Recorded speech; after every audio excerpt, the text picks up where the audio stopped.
tower, separation of first umbilical tower from booster. The separation of the first umbilical tower has now separated from the booster, so we have auto sequence start. You can see that umbilical falling away.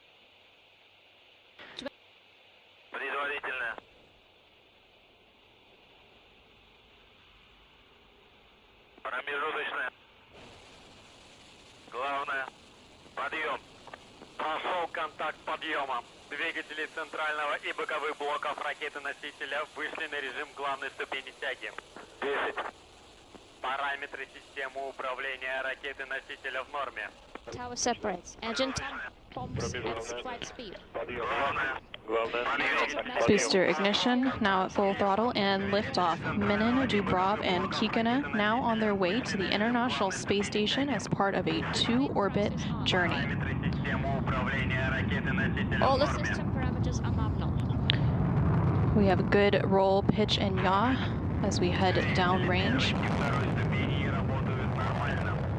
Engines of the first and second stage are functioning nominally. We have confirmation that the first and second stage engines have good performance. We have good structural parameter performance, and the Soyuz is delivering 930,000 pounds of thrust from its 4 boosters and single engine. The first stage of the Soyuz measures 68 feet in length and 24 feet in diameter, burning liquid fuel for the first 2 minutes and 6 seconds of flight. We're now a minute into today's flight. Everything continuing to proceed as planned, and the velocity is currently 1,100 miles per hour. 70. The flight is nominal. 70. Flight nominal. We're now a minute and 20 seconds into today's flight of the Soyuz MS-29 spacecraft on top that Soyuz 2.1A booster. We still have good first stage performance. 110. Тангаж, хрысканье, вращение в норме.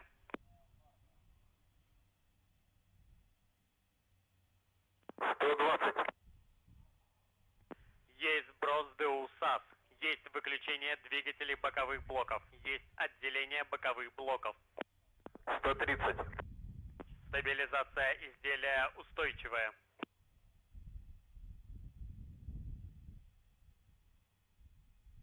140. Параметры конструкции ракеты-носителя в норме.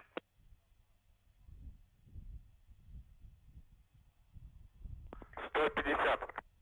Двигатель второй ступени работает нормально.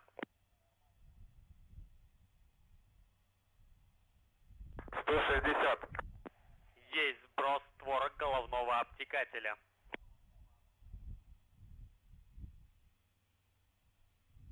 170. Стабилизация изделия устойчивая.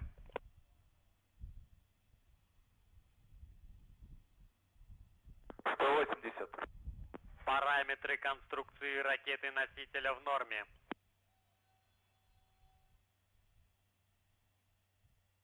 190. Полет нормальный.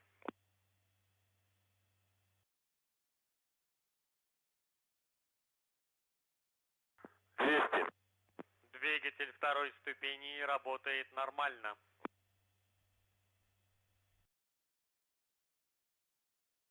210. Параметры системы управления ракеты-носителя в норме. 220. Полет нормальный. Время КП 17 часов 47 минут 43 секунды 552 миллисекунды. 230. Стабилизация изделия устойчивая.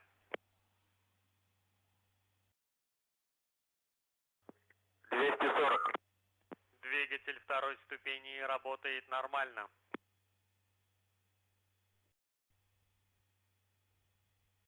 250. Тангаж, рысканье, вращение в норме.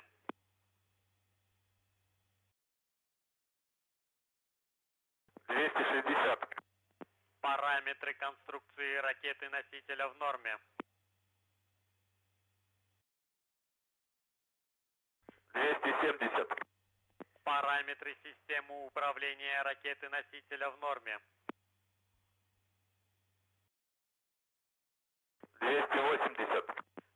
Прошел гарантийный надув бака окислителя третьей ступени. 290. Есть запуск двигателя третьей ступени. Есть выключение двигателя второй ступени. Есть отделение второй ступени. 300. Есть сброс панелей хвостового отсека.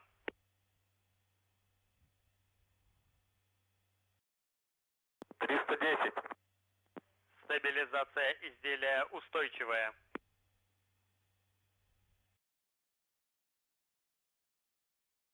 320. Параметры конструкции ракеты-носителя в норме. 330. Двигатель третьей ступени работает нормально.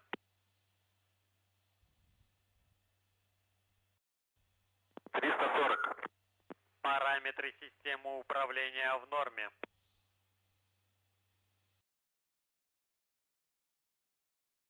350. Полет нормальный.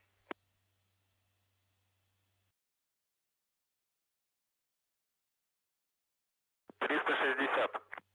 Тангаж, рысканье, вращение в норме.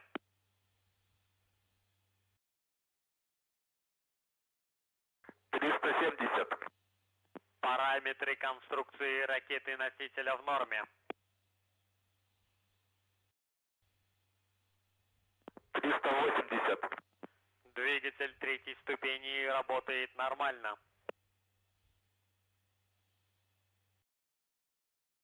390. Параметры системы управления ракеты-носителя в норме.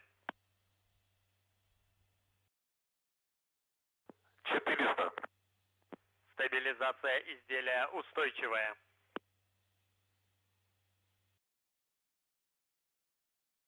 410. Полет нормальный.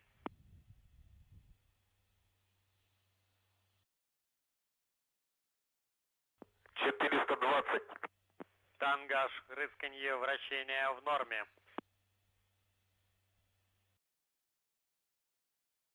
430. Двигатель третьей ступени работает нормально. 440. Стабилизация изделия устойчивая.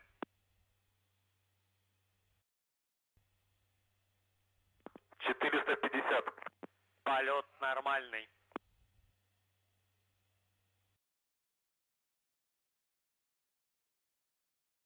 460. Параметры конструкции ракеты-носителя в норме. 470. Двигатель третьей ступени работает нормально. 480. Параметры системы управления в норме. 490. Стабилизация изделия устойчивая.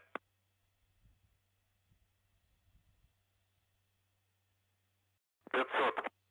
Полет нормальный.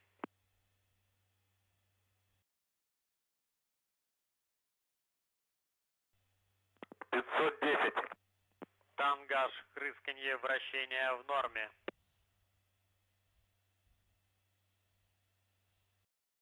520.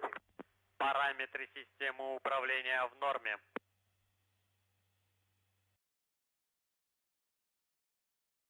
530. Есть выключение двигателя третьей ступени. Есть отделение транспортного пилотируемого корабля «Союз МС-29» номер 759. Транспортный пилотируемый корабль «Союз МС-29» выведен на орбиту искусственного спутника Земли. Репортаж о запуске транспортного пилотируемого корабля «Союз МС-29» номер 759 окончен.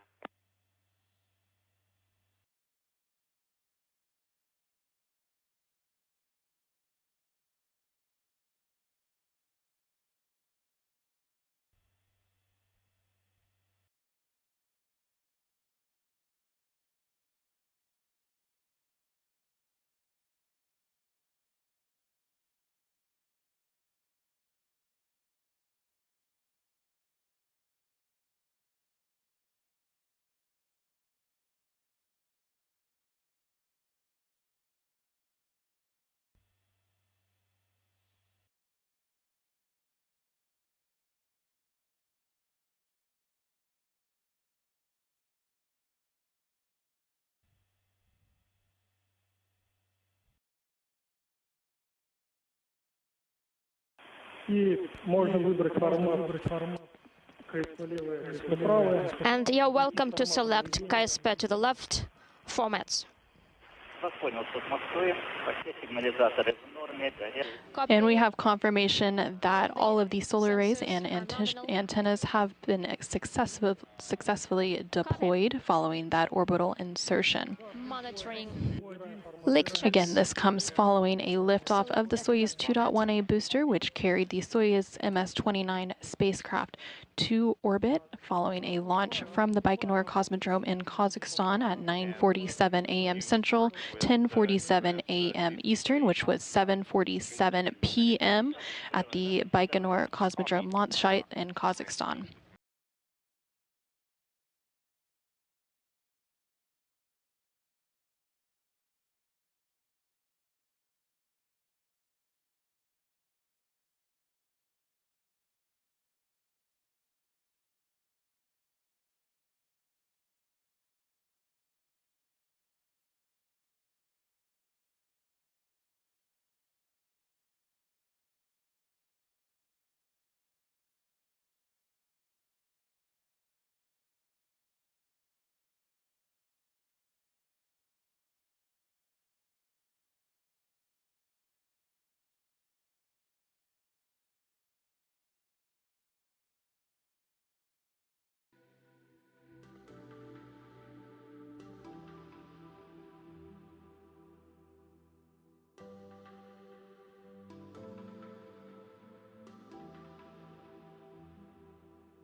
Принято.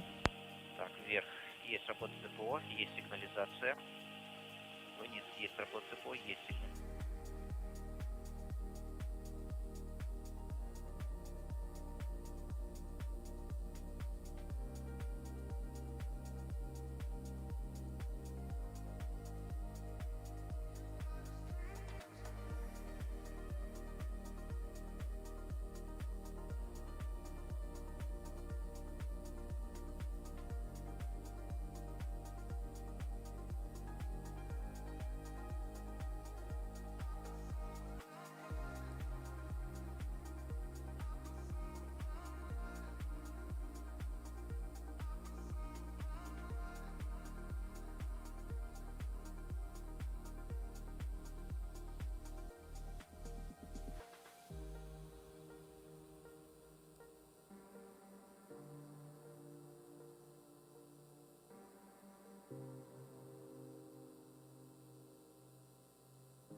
Тигрис, это по Москве. Tigris, MCC Moscow. Тигрис, это по Москве. Tigris, MCC Moscow.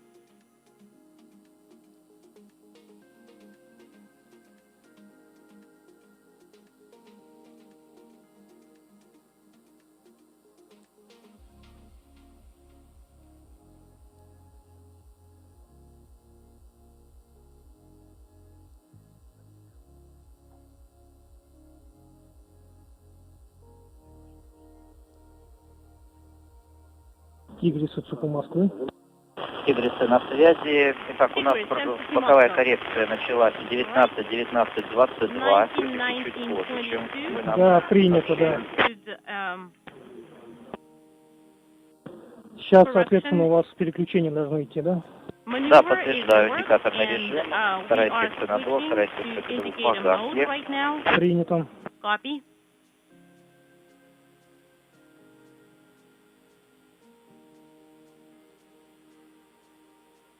Тигрисы, по поводу, Тигрис. как там замер 30-минутный? How is your 30-minute measurement? 30-минутный замер в норме. Nominal. Все отсеки космического корабля герметичны. Volumes of Выполнили the действия Soyuz по vehicle are 30-минутному pressurized контролю. and not leaking. Принято. Ну, нам хорошо бы все-таки конкретно, какие были там данные. We would be very grateful if you could give us some solid numbers. Тут Москва, я Тигрис 2. Дельта давление ВСА минус 12 миллиметров. Дельта давление в ЗО по 0 миллиметров. Принято. Unintelligible 0 millimeters. We copy. Так, что под Тигрисом завершилось переключение секции. Горит В1, выбор первой секции надува, В3, выбор первой секции КДУ. Вторая секция надува, вторая секция КДУ не горят. Индикаторный режим погас. Отключаю станцию. Принято, отключаем надув. And we are deactivating the repress. 1921-23. Unintelligible. Принято. Тигрис, у нас есть рекомендация выполнить еще раз откачку конденсата. We would like to recommend to pump our condensate one more time. In work. Да, you mean in the descent module? Affirmative. Также ВСА, да. And in SA. Да, приступили к откачке конденсата. In work. Принято. Copy.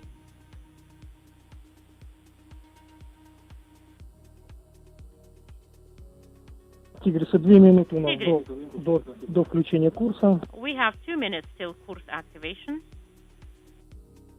Москвы подтверждаю.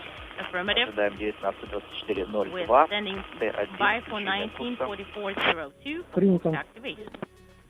Тигрисы, вам для информации записан спусковой импульс Just as an 115,2. FYI, Вас понял, спусковой импульс 115,2. the Delta V is going to be 115.2.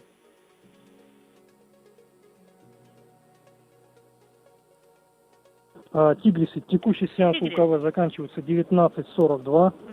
Средства связи по окончании сеанса связи не отключать. Можно будет вести связь с экипажем МКС и ЦУПом Москвы. Please do not deactivate Вас понял, the phone Москвы. access. You will be able to talk to us, MCC Moscow, and to the ISS. Так, и давайте запишем с вами время ТСКД-2 по странице 50. Let's write down TIG time for page 50. Хотя давайте сначала проконтролируем First, Т1 let's monitor, по странице 49. On page Хорошо, 49, принято. let's Ожидаем monitor Т1. T1.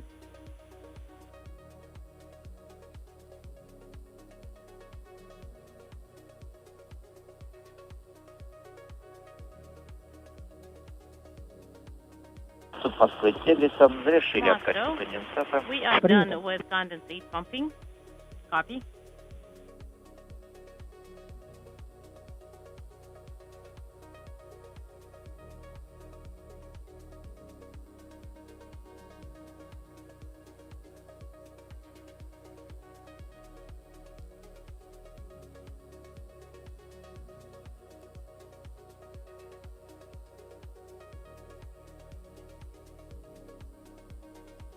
Так, видим, есть ЛСК. All right.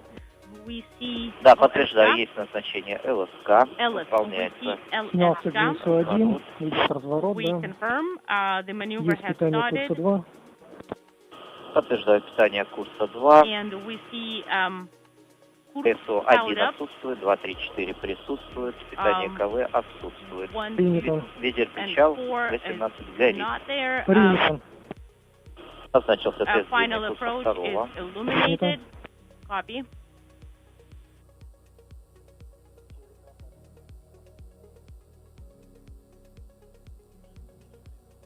Тигрисы, вот вопрос Тигрис, такой по поводу got a инпо. question. Времена с инпо 1, For между info. инпо 1 и инпо 2 совпадают? Do the times on info 1 Да, channel время and info 2 приблизительно coincide? полсекунды, даже меньше. The discrepancy is less than half a second, Принято. so they're pretty much synced. Copy.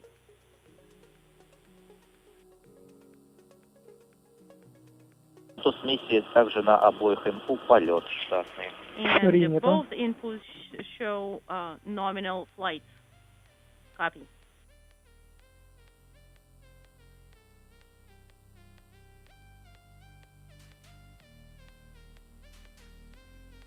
Закончился тест первого комплекта. All right, we are done testing set Да, 1. подтверждаю. Copy. Получается курс первый. Done with set 1. Давайте с вами запишем пока время Right. ТСКД-2 на странице Let's 50. write down Да, назначился тест time длины курса первого. on page Принято. 50 and Готов записать время. Итак, we, ТСКД-2 started with 19 39 57. 19, 39, 57. 1939-57. Верно. 1939-57, affirmative. And Импульс test for 53.03. Burn, delta V is 53, 5303. 53.03. Да, все верно. Did you say 5303. 5303? Принято, Affirmative. записал. Okay, Так, время работы 2 5303. минуты 12 секунд. 02:12. And Принято 2 duration, минуты 12 секунд. 1-2. 02:12. Верно. И время 2 ГК minutes, 12 seconds. 19:42:09. And time, Принято 19, 42, 09. Все верно. 09. Так, наблюдаем, закончился That's тест going to длины be for второго the комплекта SKD cut-off ISS-1. command. Поиск. Есть захват на курсе первом. And Дальность 127 300 по acquisition курсу, on 127 200 по 1 прогнозу. Скорость and по курсу 200 79,4 на сближение, по прогнозу 78,7. Принято. 78.9 Хорошее for соответствие. our forecast values. That's what we see on the control panel. Copy. Наблюдаю станцию около центра I ВСК. see the Приблизительно ISS на in the center of the полградуса выше. periscope. We are a little bit Принято. above. Давайте с вами запишем время включения Copy. передатчика по странице 51. Let's write down the time of the transmitter activation Готов on записать. page 51. Контролируйте включение ТВ-передатчика по уставке. Время 20:10:00. 20:10:00. Записал 20, 10, 00. 20:10:00. То есть вы тут только контролируете. Принято только контроль. And Так, just страница please, 52, ТСКД-3. and be ready Готов to записать. go to page 20, 53, 26, 20, 37. 26, 37.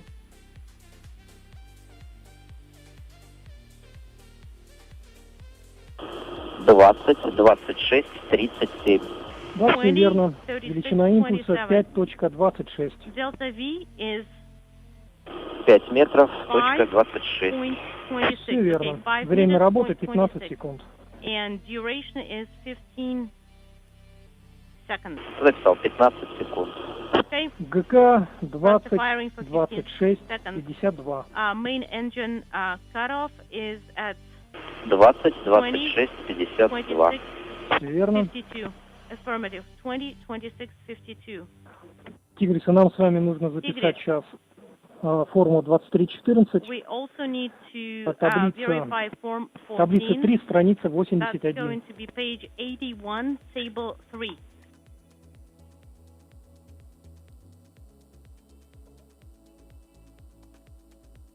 Таблица 3, страница 81. It's going to Короткая be схема Лепесткова.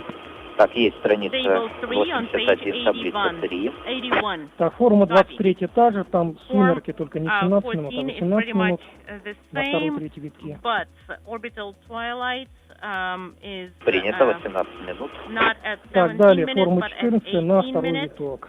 And for программа orbit 5. 2, Готово?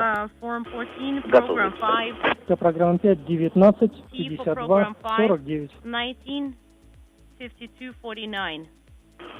19, 52, 49. 19, Да, 52, 49. ТСКД TIG 20, 25, 49. 20, 25, 49.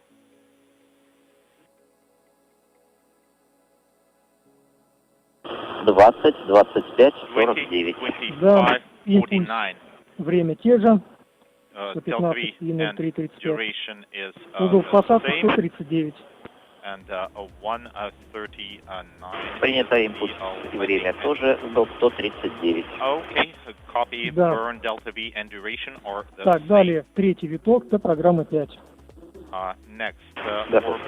21, 23, 54.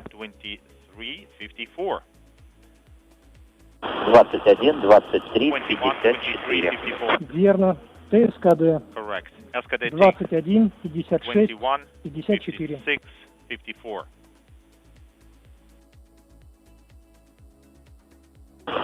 21, 56. Повторите. Суд Москвы. 21, 56, 54. Да, все верно.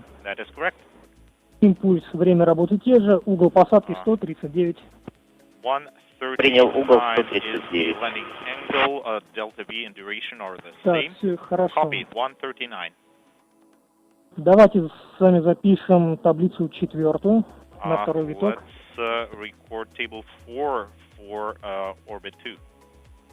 Принял. Готов записать. Так, форма 23 практически та же. Сеанс связи только там на минуту раньше, 19:18. AOS is 19:42. 1942. Принял начало сеанса связи 19:18. Остальное все аналогично. Copy. AOS at 1918. Everything else is the same. Так, давайте, Т программа 5, второй виток. 19, 51, 43. 1951, 43. Т программы 5, второй виток. 19, 51, 43. 1951, 43. Верно. ТСКД 20, 24, 43. 20, 24, 43. ТСКД 20, 24, 43. Верно. Импульс 115,2. Correct. 115.2 is the delta V. 115,2. Время работы 03:30. 03:30 is the burn duration. 3:30. Время работы. 3:30 Верно. is И the burn угол duration. посадки 147. And the landing angle 147. is 147. Отлично. Copy, 147. Perfect.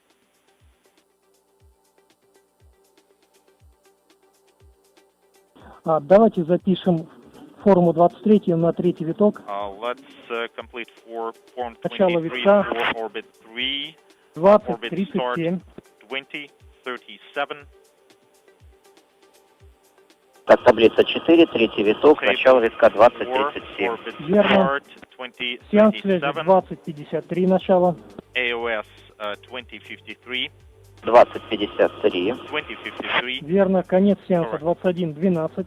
LOS 2112. 21:12. 2112. Верно. Вход в тень 21:06. 21 21:06. Выход из тени 21:34. Sunrise. Есть Correction, 21:34. And Сумерки 18 минут. 21:34 is the 18 sunrise. минут сумерки. And И the по программе orbital 5, spotlight is третий виток, 18 это же таблица. minutes. Готов записать. Ready to 21, copy program 24, 5. 55. 21, 24, 21, 24, 21, 55. 24, 55. Верно. Correct. СКД 21, SKD 57, 55. 21, unintelligible, 21, 55. 21, 57, 55. 57, 55. Верно. Copy. Импульс 115,2. Время работы 03:30. 115.2 is the Delta V, 330 Есть burn записал duration. 115,2, 330. Угол 147. 115.2, 330, and То есть это у нас 147 таблица is the 4 с angle. двумя импульсами. Unintelligible. Закончили. Принял. Таблицу 4 закончили. Copy. Так, We возвращаемся are done на with страницу table 4. 50. Let's switch to table 5.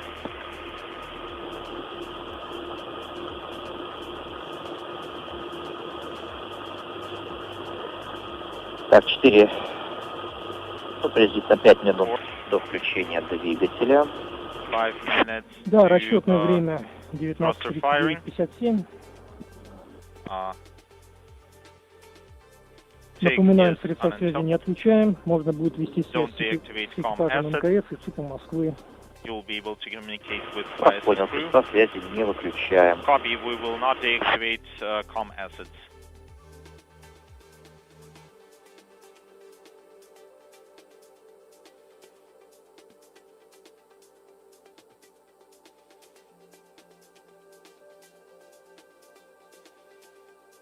Так, текущая дальность 103.056, скорость 19.6 на 103 is the снижение. current range. Принято. Copy.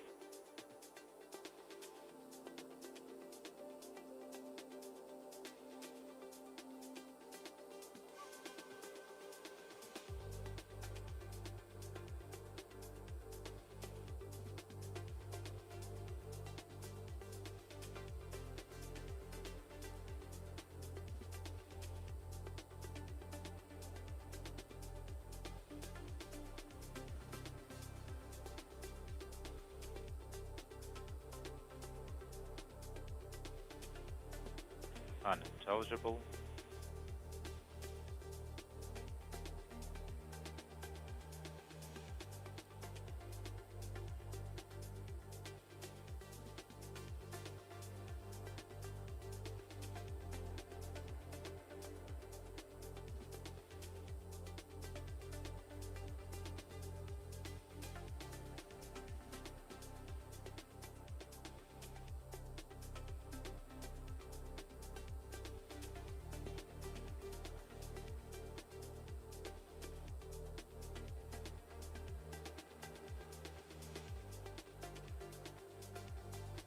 Напоминаем, надо будет выдать на обдув КДУ по странице 50.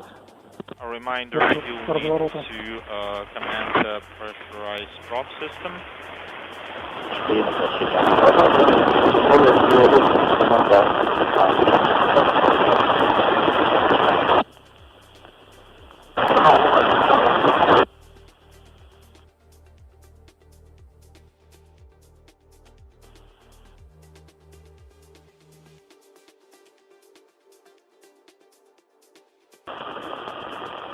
На 19.50, далее 101.33, скорость 13.8 на снижение.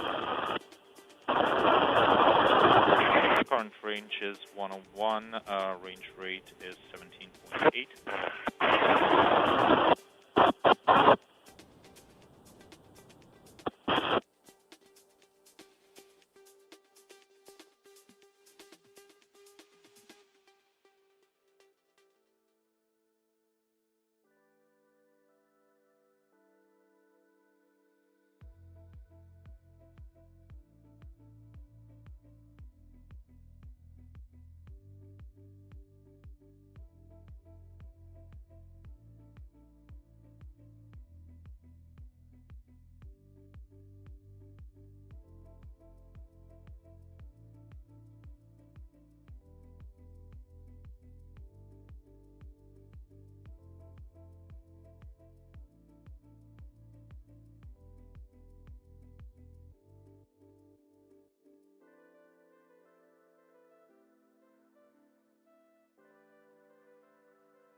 Тигрис от ЦУПа Москвы, видите репортаж. Tigris Moscow, provide commentary.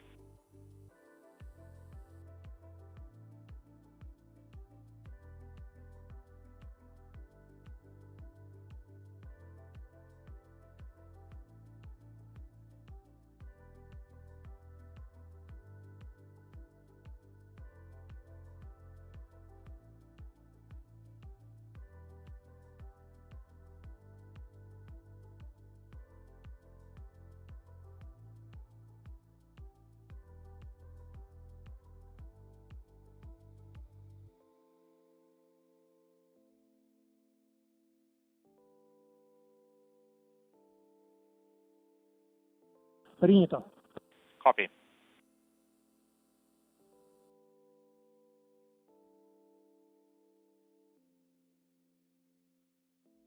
.4.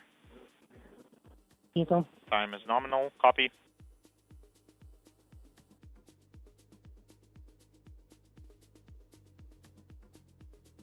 .45 seconds. 18.4. Pressure is nominal. Copy.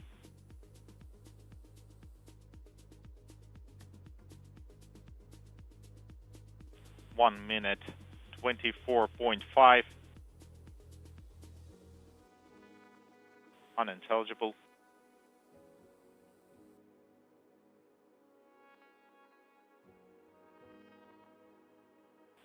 .115.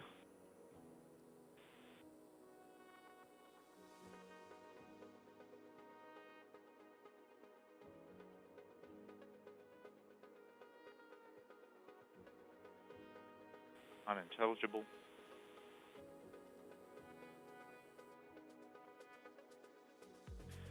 Prop SIPS parameters are nominal.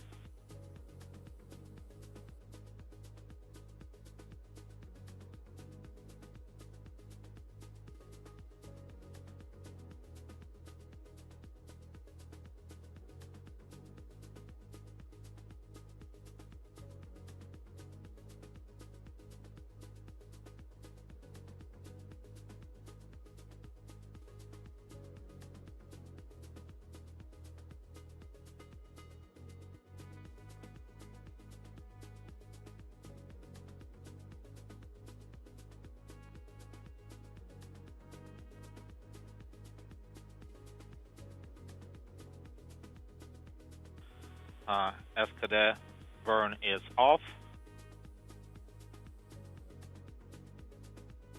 We have 52 point unintelligible.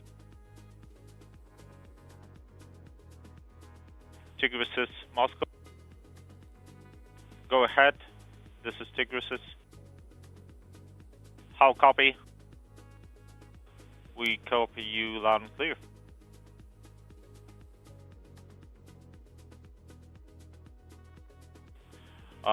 Delta V 5298.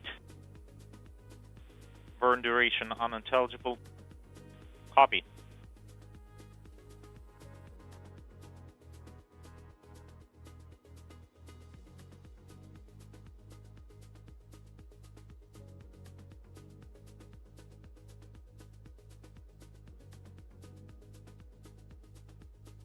How copy, Moscow? Yes, copy you, Tigris.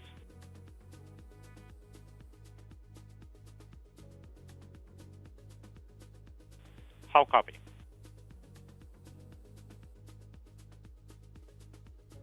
You're breaking up. Right now we have you loud and clear. Copy. Do not deactivate cargo pressurization.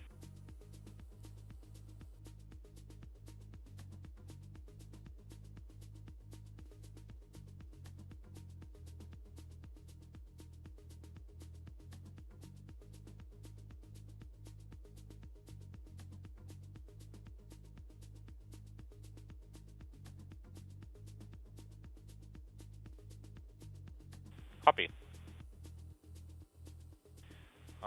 We will not deactivate prop system pressurization.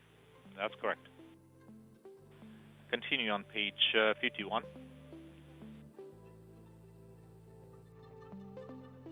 provide commentary.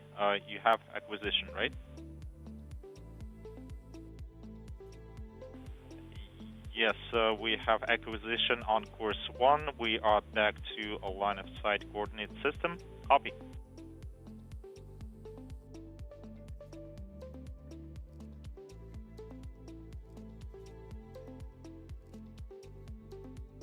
Continuing on page 51, 17:49 is the current time. Monitoring acquisition.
At 1946, 17.7 is the range, 62.8 is the range rate. Copy, Tigris.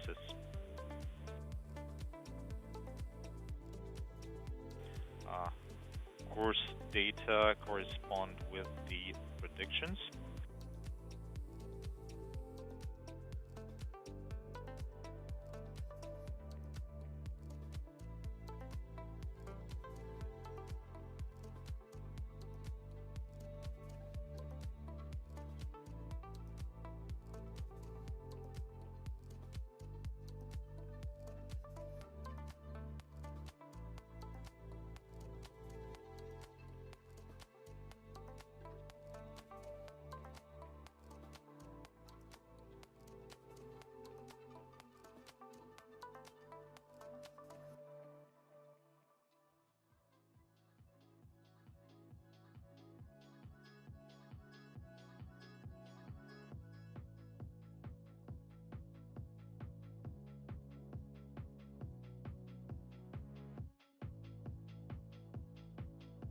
Moscow Tidrisis, range 72-100, and 62 is the range rate. Copy, Tigris.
Range is unintelligible. Range rate is 58.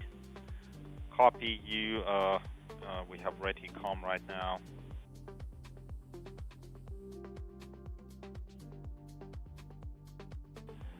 Yes, you're breaking. Range is 58. Range rate is 58 as well. Copy you. Loud and clear.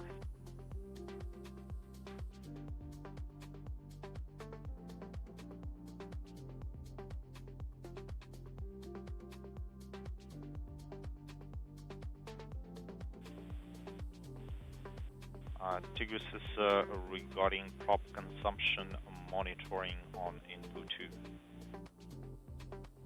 How copy? Say again, Moscow? Yes, regarding prop monitoring on input 2. Use input 1 for monitoring.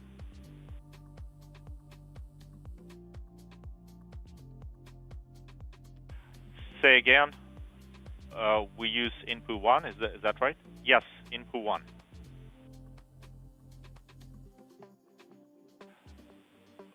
Copy. We will monitor prop consumption using input 1. You still have 880 on input 2. That's right? Is that right? Say again. Please repeat your last. You still have the same prop value, 880 on input 2. Right now it's not changing, it's 880, and the prop consumption during engine firing is showing as 0. But on input 1, the values are correct. Copy, I understand. Our recommendation is to use input 1 for prop consumption monitoring. Copy. We will use input 1 for monitoring. That is correct.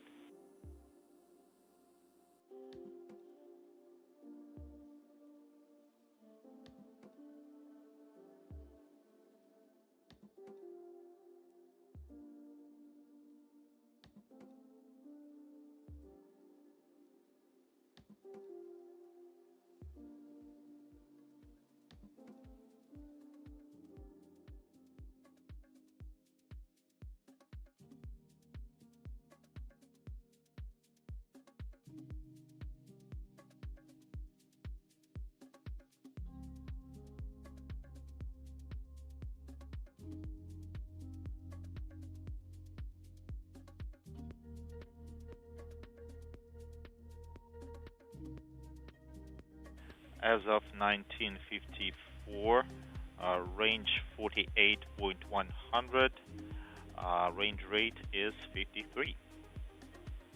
Copy. Tigris.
1956, 07, 43, 150 is the range rate, is the range.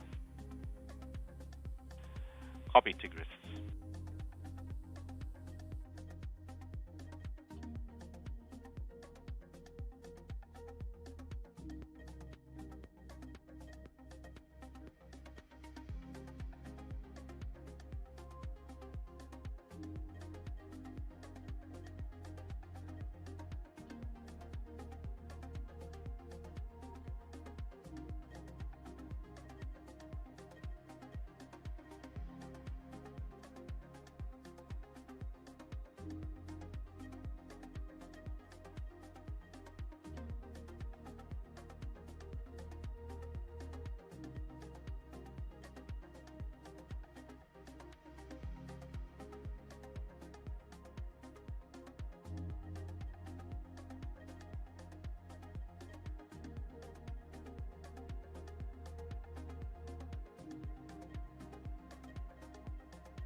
1958. 38 is the range. Range rate 48. Copy.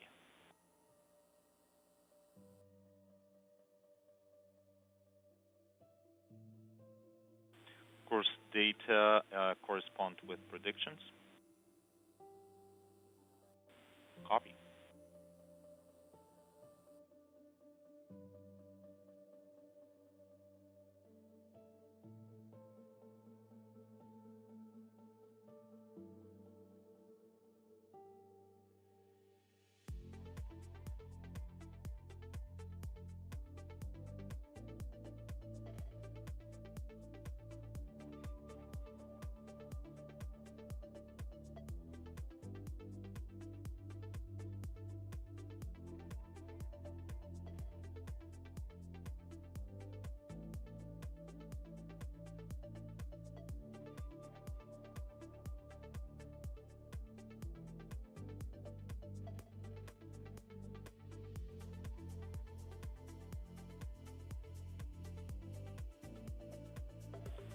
(1959) range 34, range rate 45.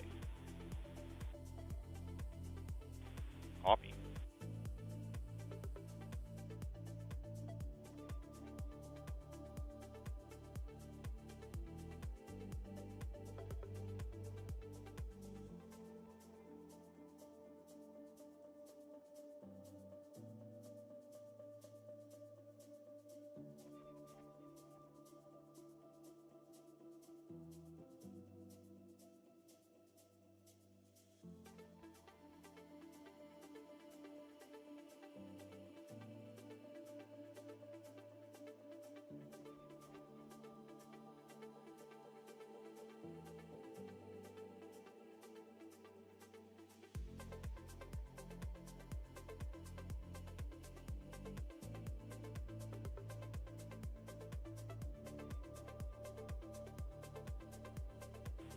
(20:00) range 31, range rate 42.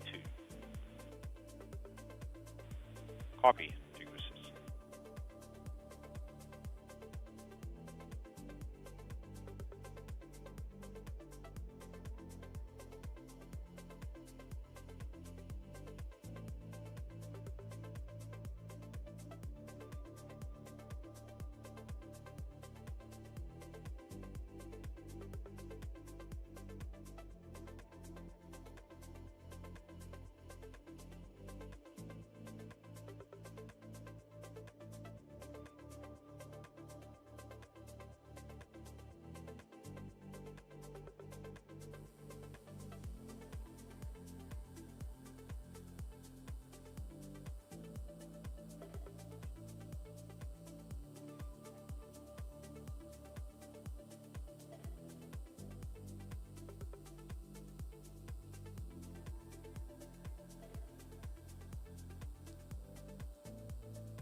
Tigris?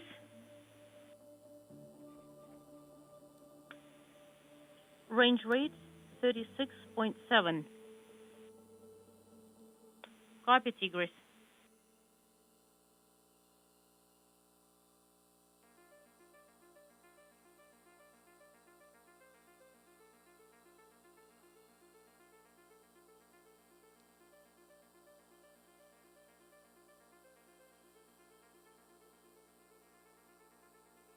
The range is 20 kilometers.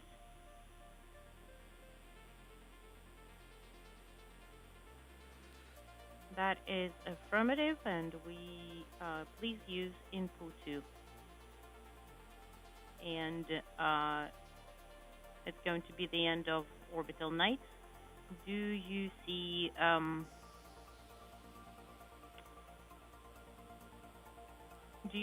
the ISS? Yes, I see the sunrise. And we are a little 1 degree above the center and unintelligible for final approach.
Москва Сидрисом 20.05.22, дальность 20800, скорость 31.3 на сближение. 31.3 is the range rate. Принято, Тигрисы. Copy, Tigris. Выдаем дисплей плюс ТВ с инпу 2. Please send display plus Форматы TV from ТВС. info 2.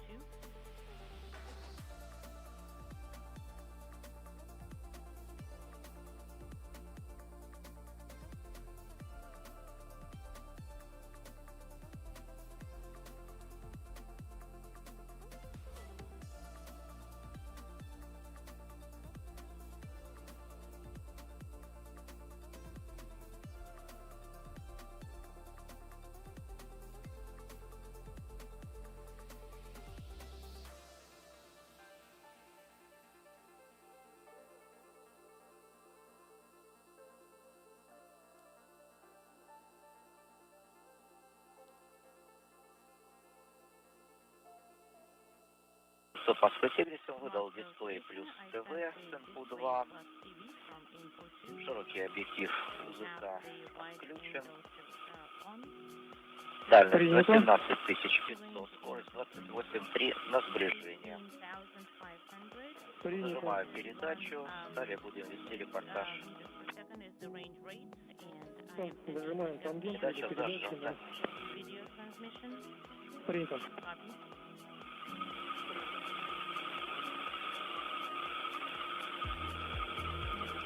Следующий метр у нас 15 километров, разворот по крену и тест короткий первого комплекта. Принято. Наблюдаю станцию приблизительно на полградуса левее, полградуса выше центра ВСК. Дальность 15300, 26.6 на сближение. Range rate unintelligible.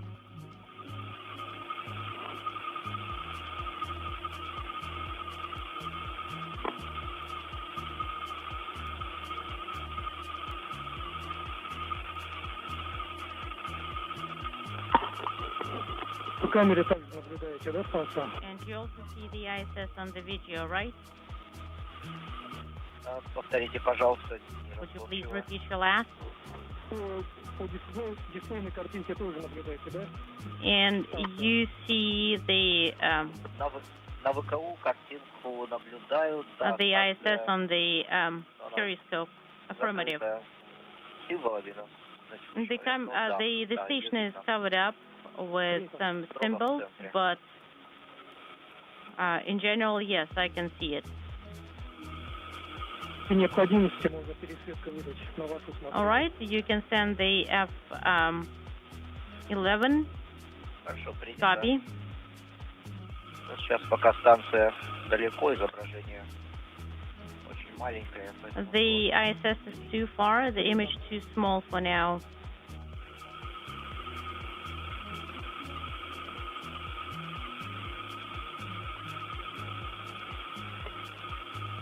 Через минуту мы контролируем включение передатчика.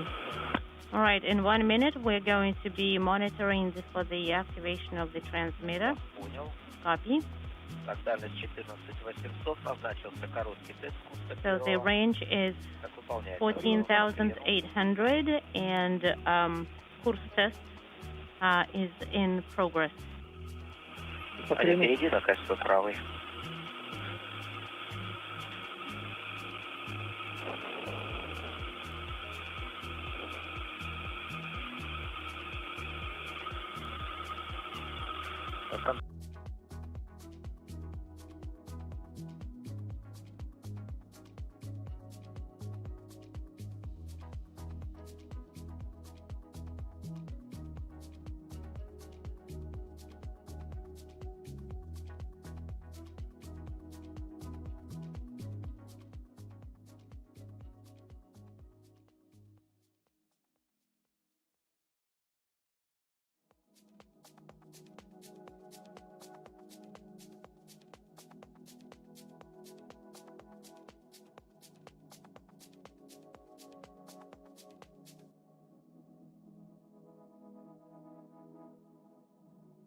Good day from Mission Control in Houston and the International Space Station Flight Control Room.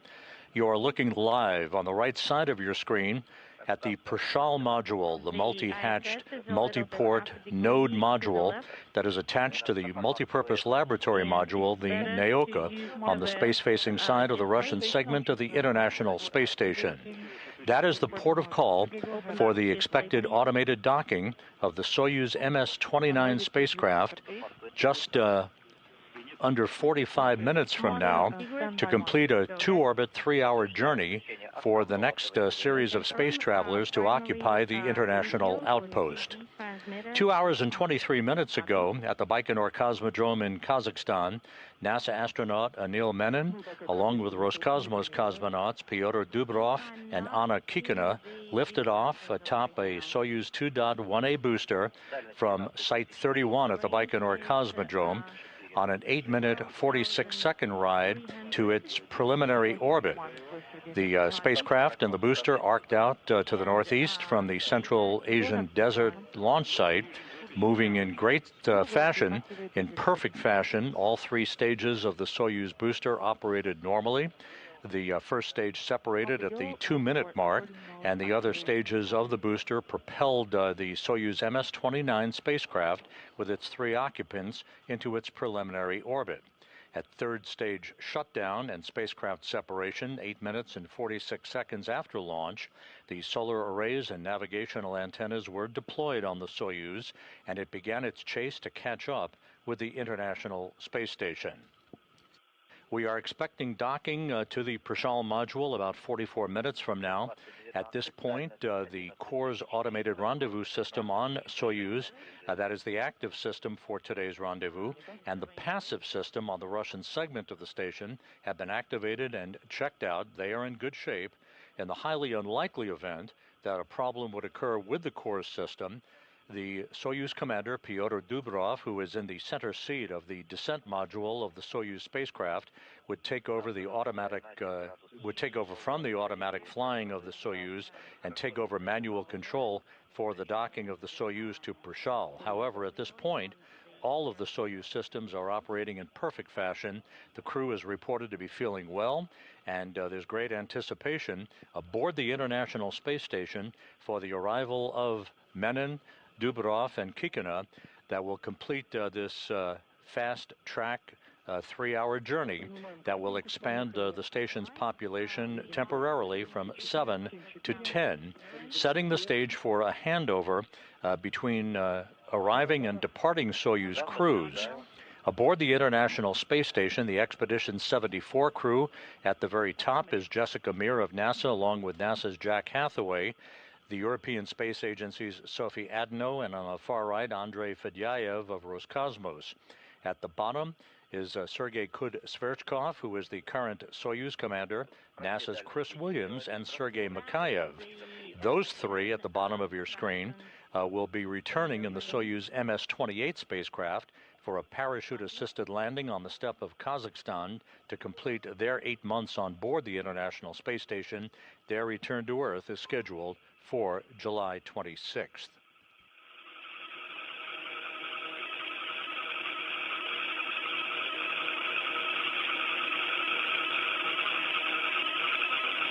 Работаем по странице 52. You will be hearing a variety of conversations through the interpreters here in Mission Control as we look at a live view from a balcony camera at the Russian Mission Control Center in Korolyov on the outskirts of Moscow. The Russian Mission Control Center in control of the flying of the Soyuz spacecraft, which is on an automated approach for its link up to the Prishal module. A series of so-called impulse burns have been conducted since the Soyuz arrived on orbit, initially to increase the altitude of the Soyuz to match that of the International Space Station, which is currently flying 260 statute miles over the South Pacific, moving from southwest to northeast in an orbit inclined 51.6 degrees to either side of the equator. We're in a current handover between satellites on the Tracking and Data Relay satellite system. We'll be reacquiring our downlink video from the station a short time from now. The Soyuz crew, particularly Dubrov, the Soyuz commander, reported a visual sighting at Tally-Ho on the International Space Station about 25 minutes ago. The Soyuz is rapidly closing in for a fly-around of the station that is scheduled to begin at about 21 minutes from now.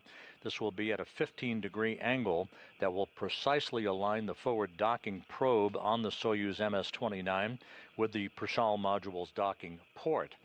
At final approach at contact and capture, which equivalates to docking, the Soyuz will be traveling at a glacial 1/10 of a meter per second for its ability to initiate the contact and capture, the probe retraction on the forward end of the Soyuz spacecraft, and eventually a hard mate that will lead to leak checks over the course of about an hour and a half or so, and the eventual opening of the hatches to allow the new arrivals, Menin, Dubrov, and Kikina, to float inside the Russian segment of the station and to be greeted by the Expedition 74 crew. There will be brief welcoming remarks for the newly arrived crew members as they begin an orientation session after a safety briefing and their beginning of an 8-month stay on the orbital outpost.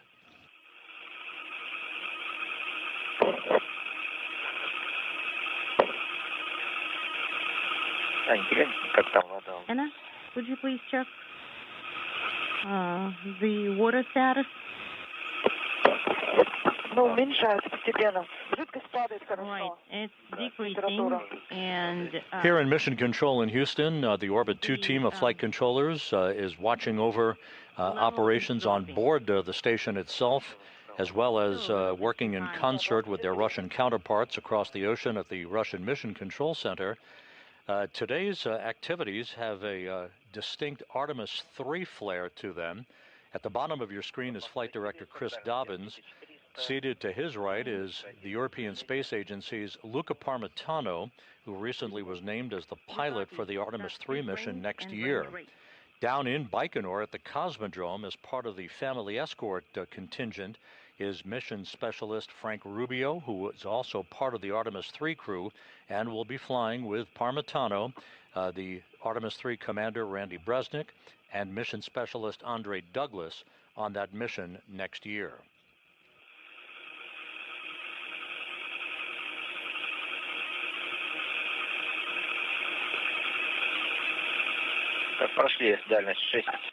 We are at the 6,900 range. 11 meters per second is the range rate. Copy.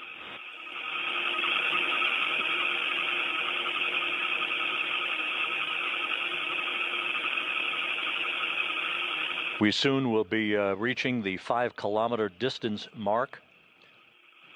A series of these so-called impulse burns. They're very minor course correction burns by the thrusters on the Soyuz MS-29, which is flying under the call sign of Tigris, or Tigris, if you will. The crew patch for the Soyuz MS-29 is prominently displayed by a tiger. This represents Pyotr Dubrov's birthright. He was born near the Tigris River in Russia. He likes the tiger. That is the call sign that he has given himself for this flight, flying along with Anil Menon and Anna Kikina. Menon, of course, on his first flight into space, Dubrov and Kikina on their second flights into space.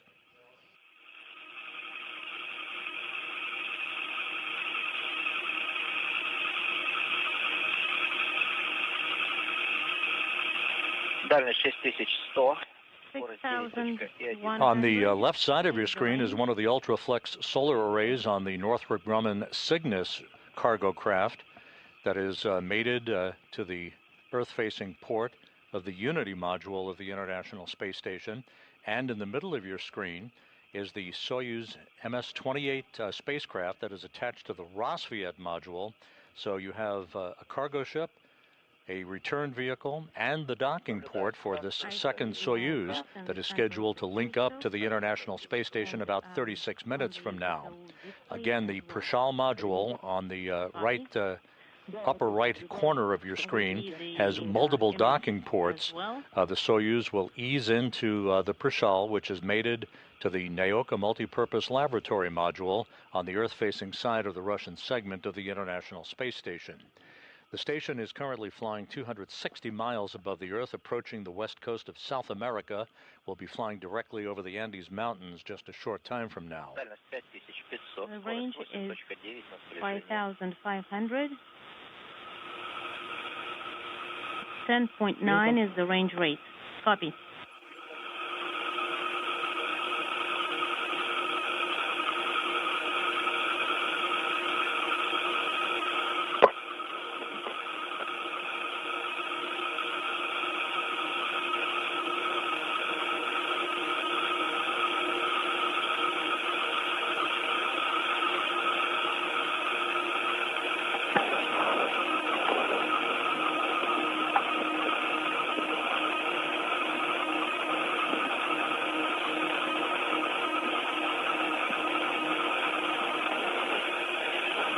And this view from an external television camera on the Soyuz MS-29, showing right in the middle of the crosshairs the International Space Station. Currently, the Soyuz is separated from the station by a distance of 5,000 meters, just under 5,000 meters. In the lower left-hand corner of your screen, at the very bottom, you'll see two values. The 4.845 kilometers represents the distance between Soyuz and the station, and the value right below it is the rate of closure, currently 8.8 meters per second. Again, as we mentioned earlier, that distance will close, is continuing to close second by second. The rate of closure will continue to diminish, especially during the fly-around that will position the Soyuz for a precise alignment with its forward docking probe to the Prishal module docking port before the command is given for final approach. This entire operation is being conducted autonomously based on computer input on the onboard computers on the Soyuz MS-29. Seated in the descent module, the center section of the three-section Soyuz vehicle, the Soyuz commander in the center seat is Pyotr Dubrov. To his left is board engineer number 1, who is Anna Kikina of Roscosmos, and to Dubrov's right is NASA astronaut Anil Menon, serving as board engineer number 2.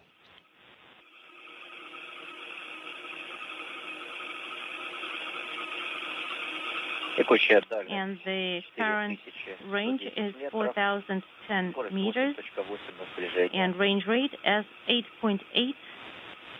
Copy.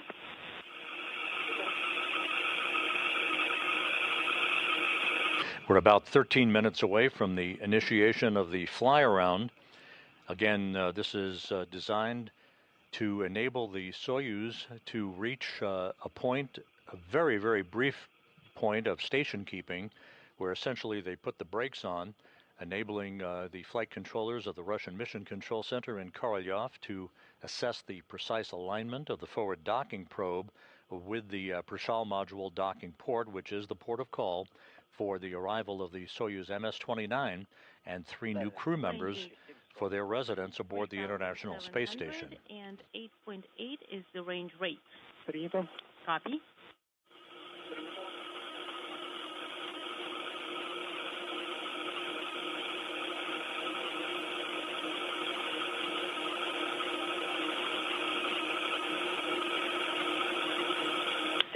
$3,500 is the range, 8.8 is the range rate. Copy.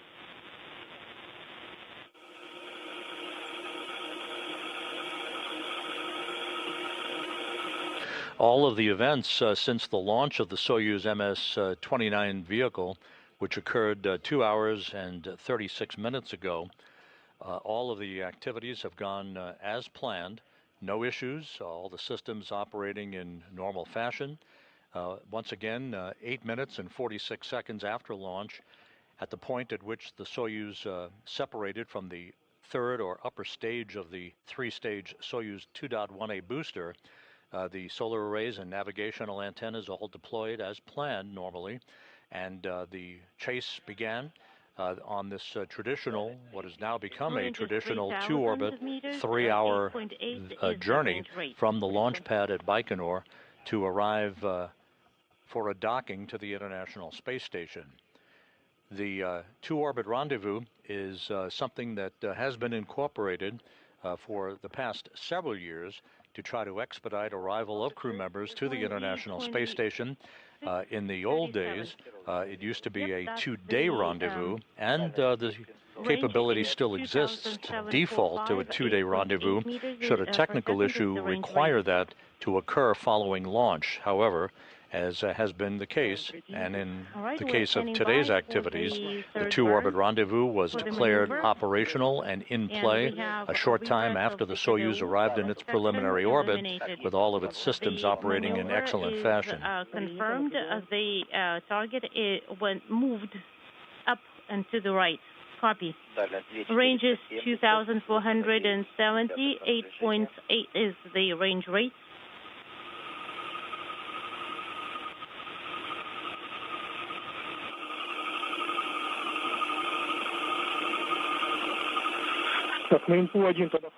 And please use format or display and monitor control on the input panel. Copy. We are monitoring the KDU parameters.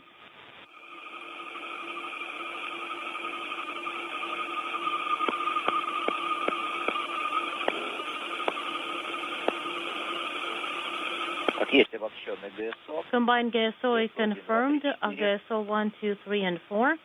SKDS RASAT 202649 is confirmed.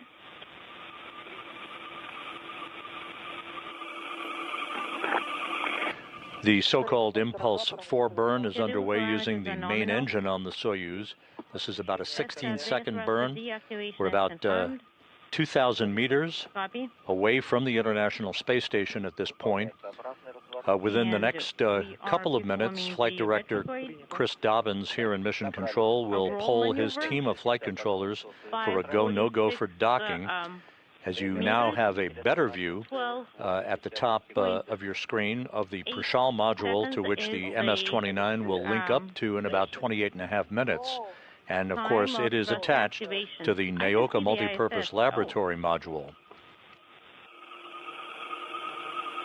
The International Space Station is currently traveling over Uruguay, about to move from southwest to northeast into southern Brazil. We see it in the right window, and we see the ISS on and there's our first view of the Soyuz MS-29, a very good view of the thruster firings on these impulse burns, mid-course correction burns, to fine-tune the Soyuz's approach for its docking to the Prashal module. With the retrograde maneuver.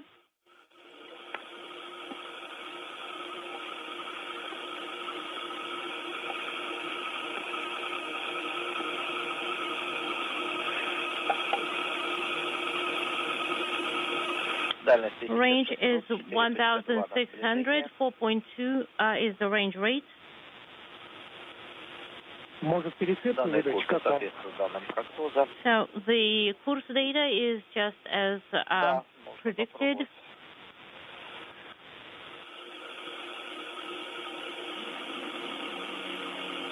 Можно с КСП, ну, либо с формата ССП. А можно с ССП? And verify what you see on the display. You can use the AGC mode, working with the AGC mode, and we can leave it as is for now. So 4.1 is the range rate, 1.3 is the range.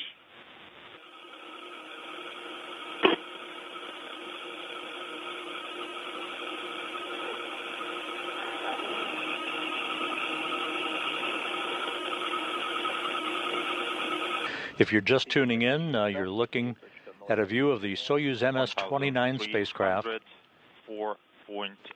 closing in for a docking to the International Space Station about 26 minutes from now. The port of call for the Soyuz and its 3 occupants is the Prashal module on the Earth-facing side of the Russian segment of the International Space Station.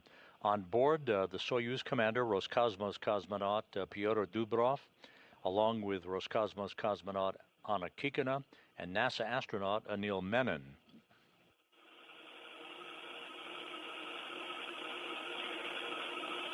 Дальность 1140, 3.8 на сближение.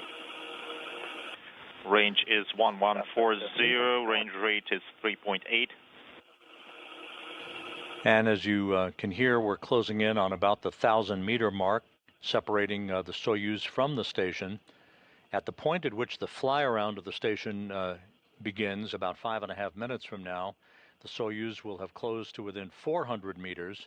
The fly-around angle is 54.5 degrees to precisely align the forward docking probe on the Soyuz with the Prashal docking port.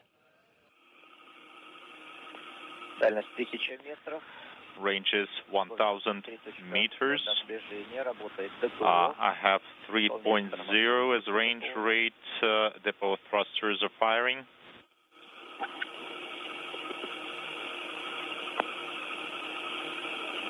And now inside 1,000 meters, closing at 2.7 meters per second. A view from the external television camera on the Soyuz of the International Space Station. The fifth in the series of impulse burns using the Soyuz thrusters being conducted. This burn is about 74 seconds in duration.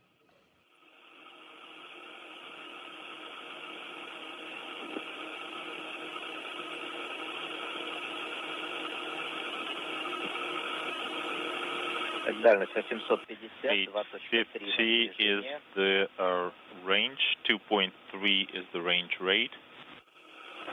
Copy.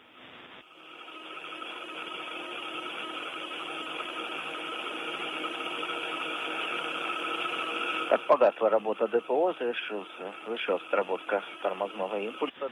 Retrograde maneuver is complete. We have 2.3 as the range rate. And 780 as the range. Copy. So far, all of the mid-course correction burns have been executed as planned per the timeline. No issues. Again, this view now from cameras on the International Space Station of the approaching Soyuz vehicle.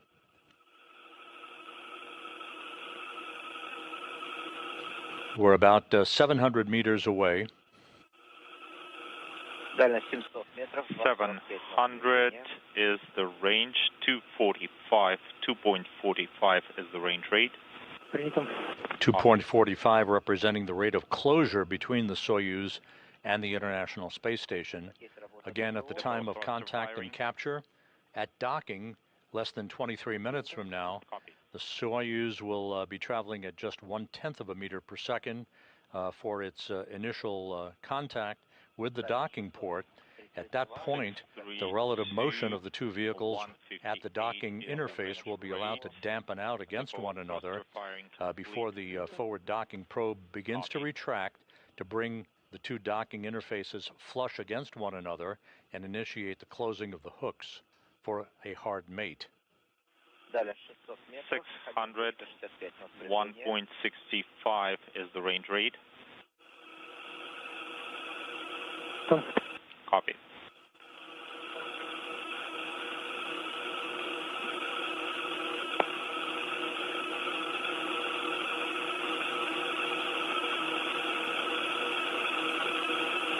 The International Space Station and the Soyuz flying over the northeast portion of Brazil, about to move across into the Atlantic Ocean.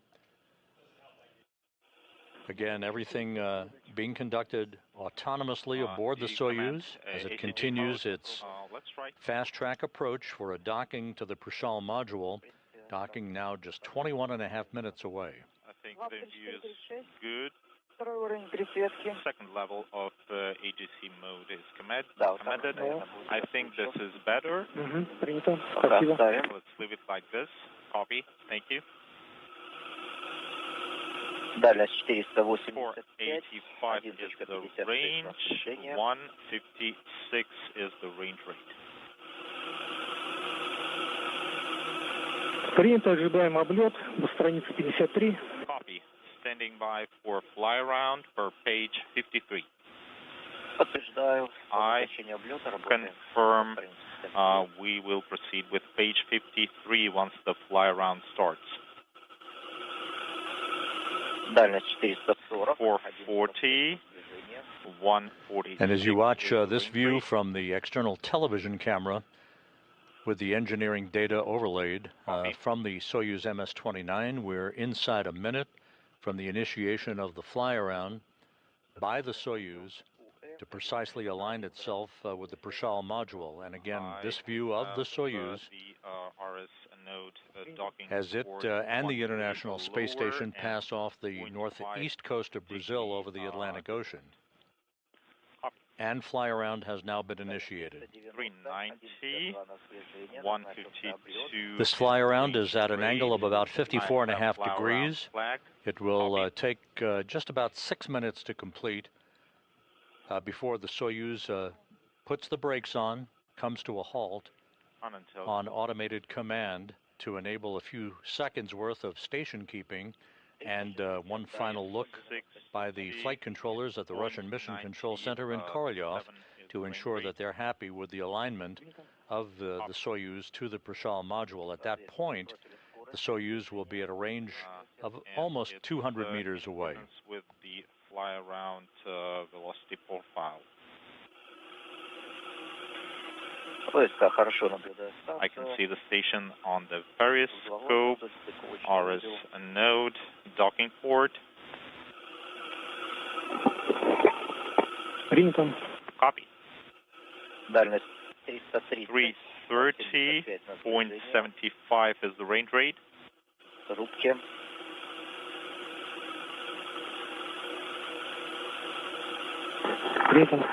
Copy.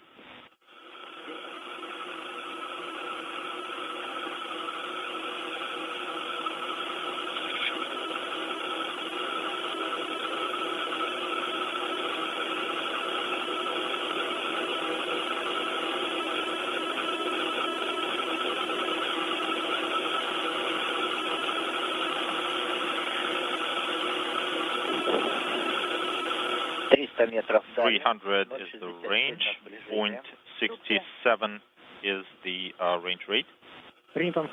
Copy.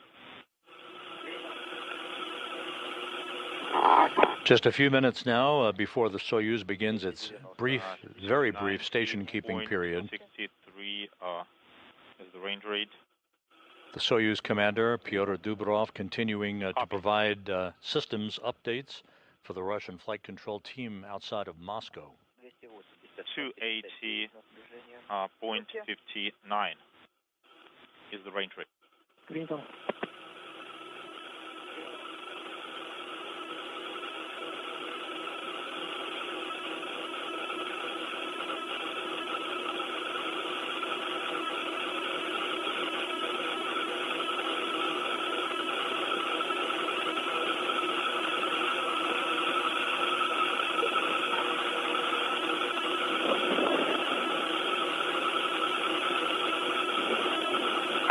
Дальность 260, 049. 260.49 is the range rate. Copy.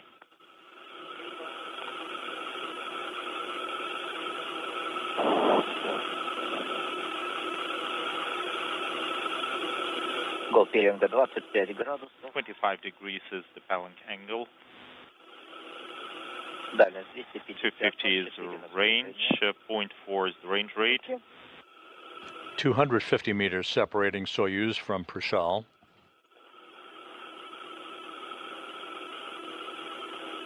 Good range rate and rate of closure.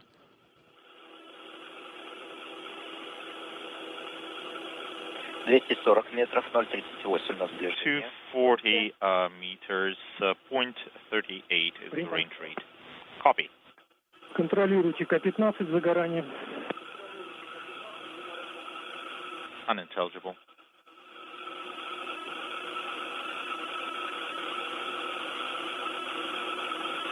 Again, looking at the values on the lower left-hand portion of your screen, 230 meters separating the Soyuz from the Prishal module, closing at a rate of 0.25 meters per second. We're in 15 degrees zone. K-15 is not lit. Copy. We have acquisition on course 1. 211 is the range for course hardware. I have approach on course 1. And we have a report of a good lock-on between the Soyuz and the Corps' automated rendezvous system on the Russian segment of the station. K-15 is not lit.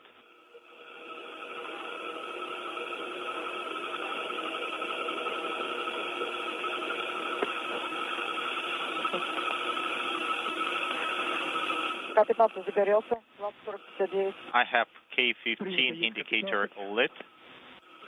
Copy. Можем подсветку ВСК включить.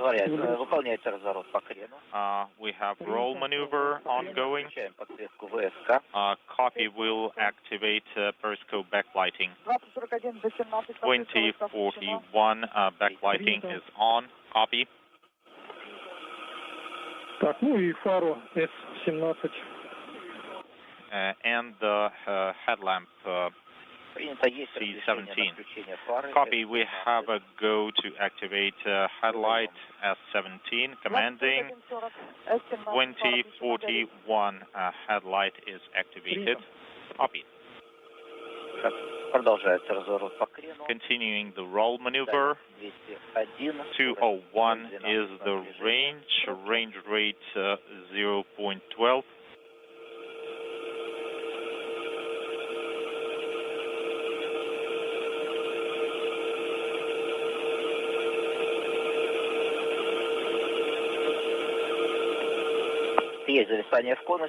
We have station keeping at 2042. Copy. Station keeping. 198.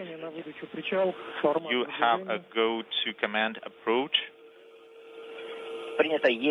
Copy. We have a go to command approach. 2042.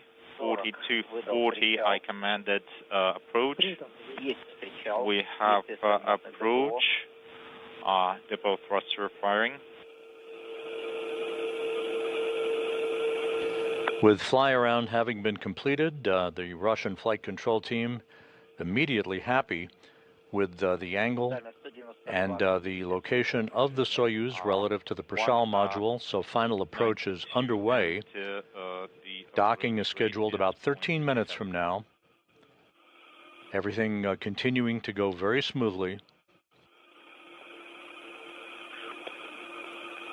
It has been 2 hours, 55 minutes, 41 seconds since launch. And from the launch pad at Baikonur, the Soyuz is in the home stretch of its trip to the International Space Station, where Anil Menon of NASA and Roscosmos cosmonauts Pyotr Dubrov and Anna Kikina will spend the next 8 months. We can't adjust it right now. Copy. Тигрицы, просьба ТВ больше выдать. Развернуть экран. The Soyuz and the station, now approaching the west coast of Africa, will fly directly over the Western Sahara and Morocco, moving from southwest to northeast at an altitude of 260 statute miles. 77 is the range rate. Copy.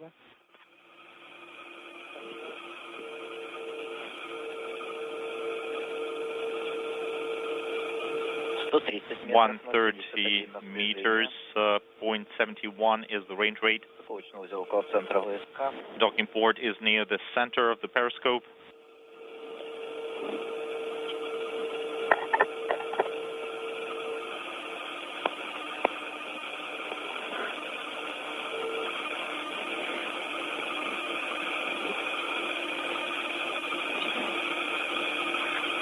Дальность 110 метров, 0,57 на сближение. 110 meters, 0.57 is the range. Once again, you're looking right down the barrel of the Prishal module. 104 meters separating Soyuz and Prishal, closing at a rate of 0.5 meters per second. Copy.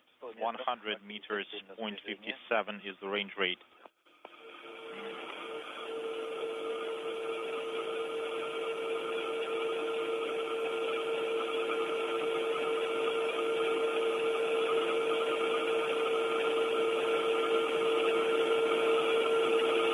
Девяносто 90 meters.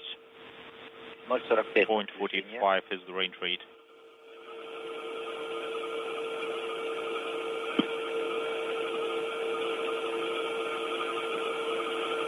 Мишень около центра ВСК. Target is near the center of the periscope. Copy.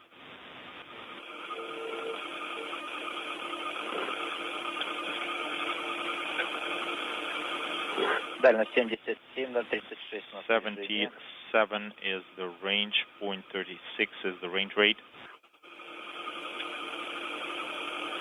Мишень приблизительно 1 градус ниже. Target is 1 degree lower from the center. Принято. Copy. 70 meters. Соответствует угловым размерам стыковочного узла. The docking port dimensions are in accordance with expectations.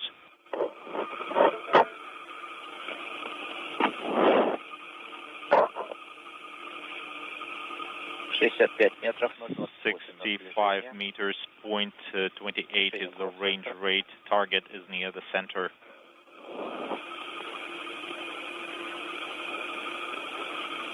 Принято. 50 метров, 50 meters, 0.2 is the range rate.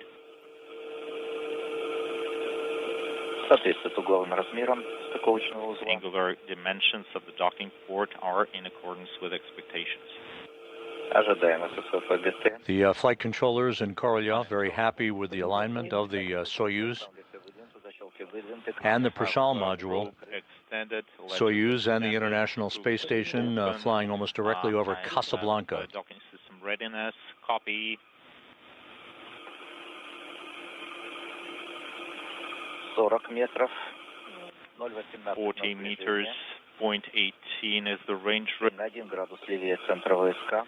The target is 1 degree to the left from the periscope.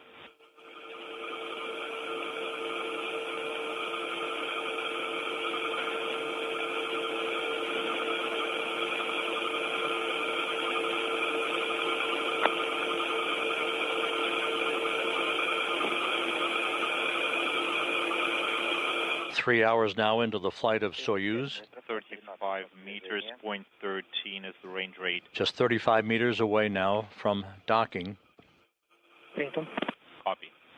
Angular dimension is 2 cells. That's for the docking port, and the target is near the center of the periscope. Copy.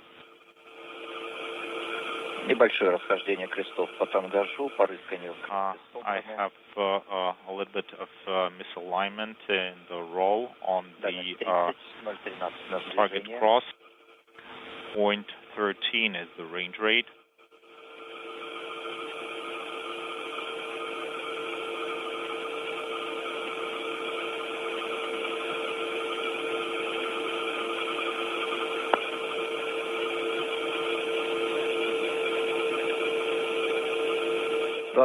метров. 25 meters, point 13 is the range rate. Принято. Copy.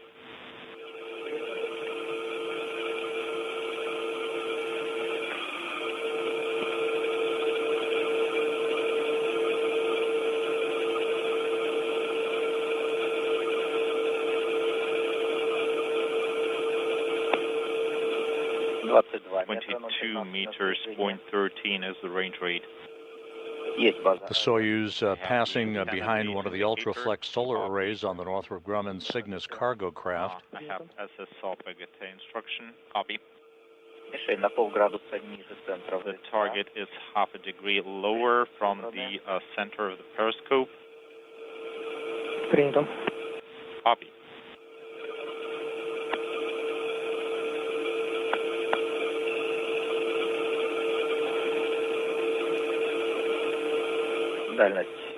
Range 20.11 is the range rate. Docking mechanism size is a little bit over 3 cells. That's as expected. Target is near the center of the periscope.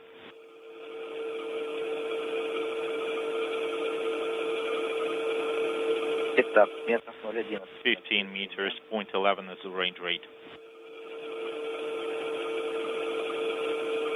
Поправка. 18. Correction, 18 meters. Принято. Copy. We're just moments away from the docking of the Soyuz MS-29 to the Prishal module, everything continuing to go well with this automated approach of the Soyuz for its destination on the Earth-facing side of the Russian segment of the International Space Station. Its parking place will be right next to the Soyuz MS-28 spacecraft that is docked to the Rosviet module. The target crosses are aligned.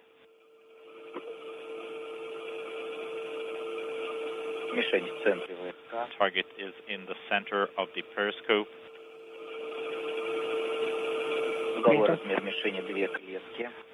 Target size is 2 cells.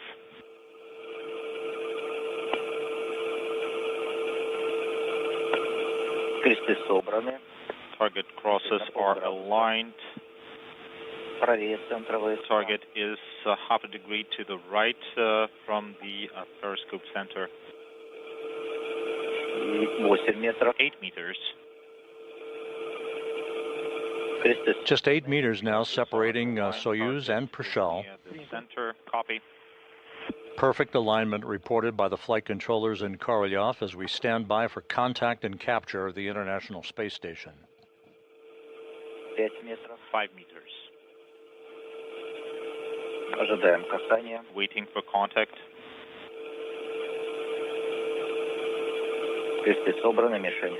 Target is in the center.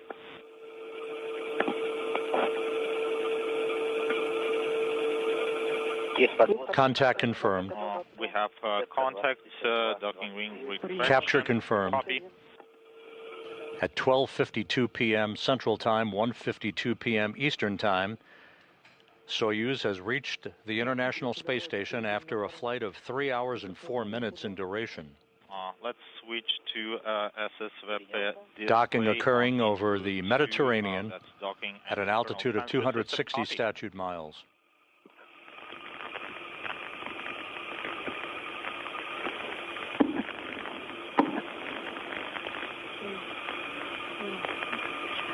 давай проконтролируем параметры Anya, let's monitor spherical tank pressure. Prop 507.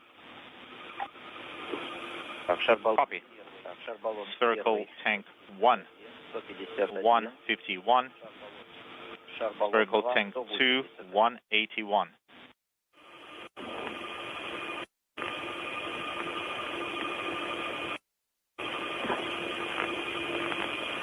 Once again, the Soyuz MS-29 has reached its port of call at the Prashal module on the Earth-facing side of the Russian segment of the station.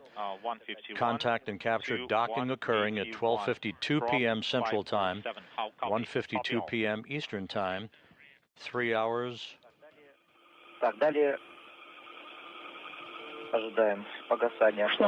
Next, standing by 3 hours and 4 minutes after its launch from the Baikonur Cosmodrome in Kazakhstan, the forward docking probe has retracted and hooks are now driving. Command R7. The relative motion between the two vehicles dampening out.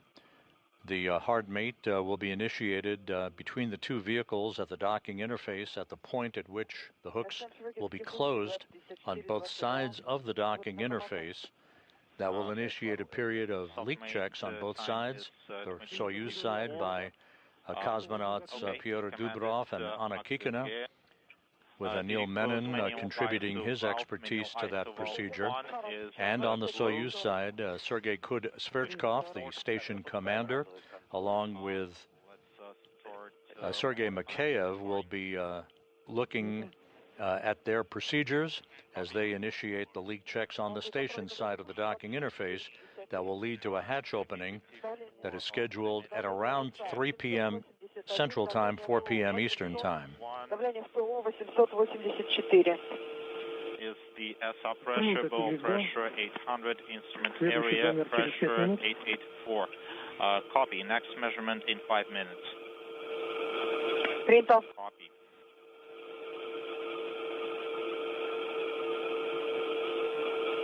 Это ТВС, на инпут 2, можно выдать фотку ТВ. You go to command TV system deactivation. Say again. Input 2, Opcal ТВС, формата ТВС. Yes, deactivate video system on input 2. Copy. Deactivating TV system.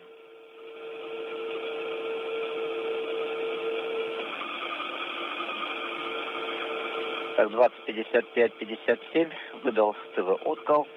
I commanded video system deactivation at 20:55. Принято. Copy. Так, через 5:20 после сцепки, поскольку стыкуемся к УМу, выдам С-13. Да, ориентировочно 57:40. Да, принято. 57:40. Approximately. Yes, copy.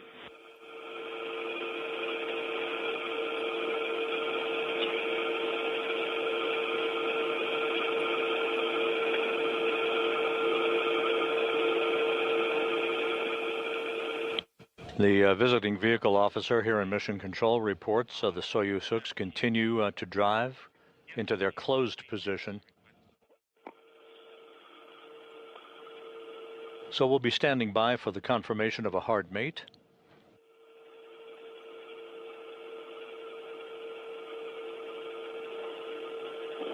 Once the Soyuz hooks are closed, that will trigger the closure of the hooks on the Prashal module side of the docking interface.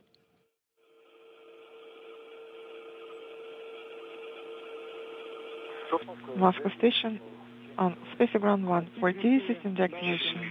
Tigrises. Space Ground 1. Let's command S-13. Hail. Liquid. Copy. Deactivated. Commanding S-13. And I electrical connector mating. To first command 5745. Yes, we have electrical connector mating indicator lit, and then let's do this again. 205800, second command. And we have confirmation that the Soyuz hooks are closed, now standing by for the closure of the hooks on the Prishal side. D15 is lit, D17 is not lit.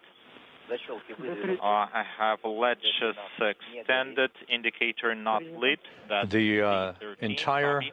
rendezvous from launch at Baikonur to the arrival of the Soyuz MS-29 to the station was conducted uneventfully. All of the systems operated in perfect fashion, autonomously, as Pyotr Dubrov in the center seat of the descent module as the Soyuz commander, flanked to his left by Anna Kikina and to his right by NASA astronaut Anil Menon, contributed to the arrival at the International Space Station, and now soon will begin leak checks on their side of the docking interface, as will the cosmonauts on the space station side of the docking interface, which will set the stage for the hatch opening and the greetings between the resident Expedition 74 crew and the new arrivals, soon to have 10 people aboard the International Space Station for a period of 12 days.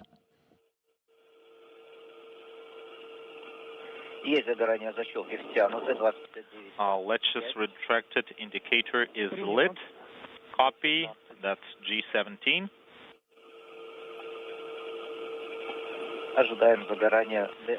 Standing by for D11 indicator, that's a docking mechanism probe retracted. Copy.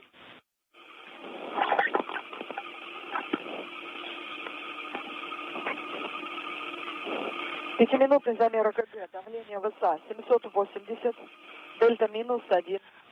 Next measurement, SR pressure 780, PO 799, and PO 884, delta 0. Copy.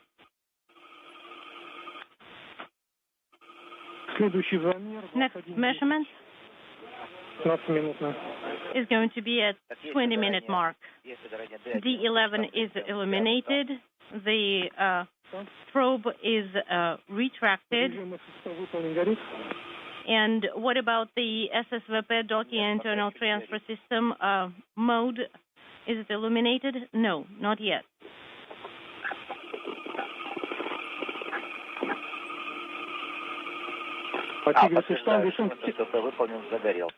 And now the SSVP mode is illuminated.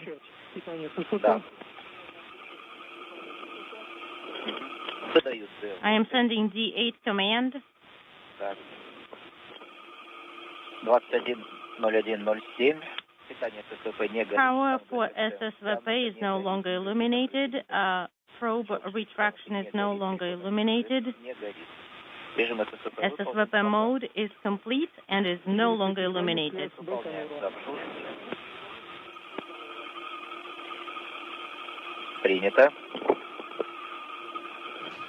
This is Mission Control Houston.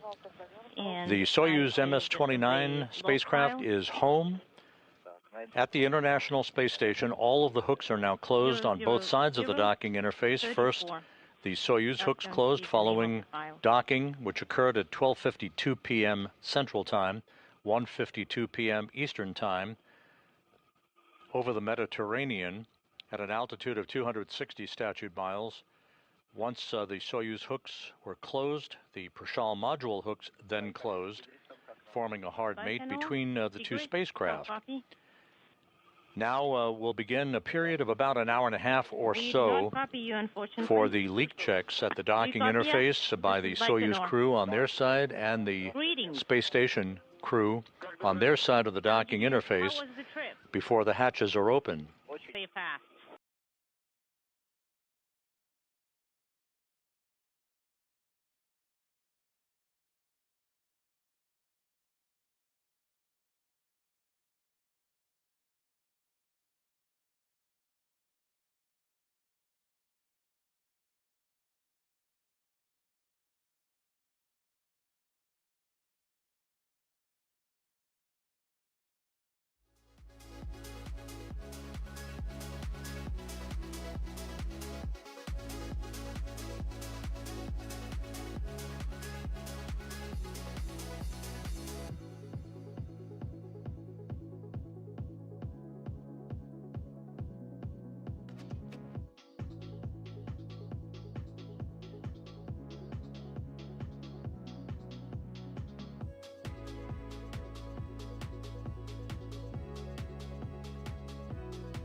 Отлично.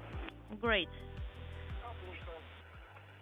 Так, все, идем тогда на следующий пункт, страница 68, 7.7. All right, 7.7 is the next step. All right, that's going to be leak checks Можно уйти. of the small volume after the repress. Okay, and if you need to, you can translate into BO. Copy. ККС is open. We're monitoring the pressure. Current pressure 752. 752 is the current pressure.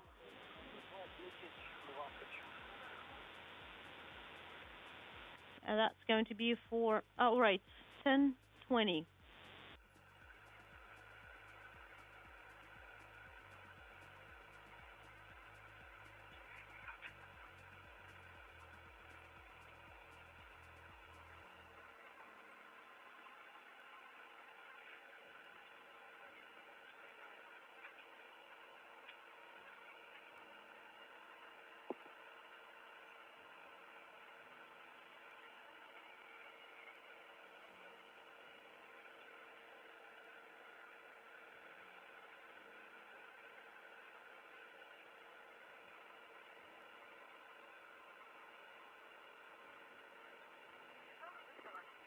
Доставай, можешь начинать переодеваться. Yep, you can get your flight suit and start changing.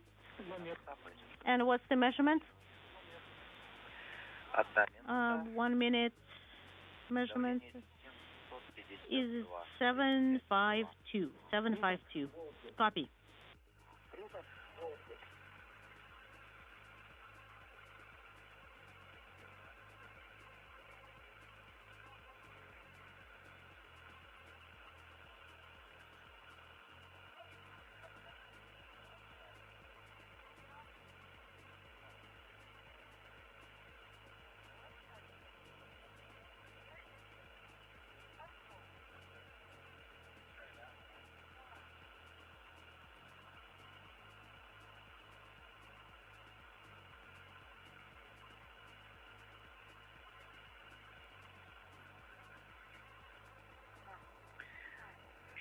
Наверное, нож достать из...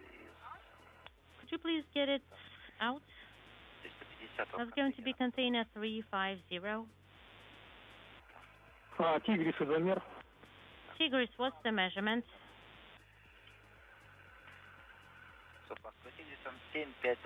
752 millimeters. Copy. Тигрис. Tigris. Два скафандра сушим у вас в корабле. All right. Two suits are drying out in your Soyuz, and the third one is going to be needs to be handed over for the dry out in the other vehicle. Yep, give it to the Sergeys.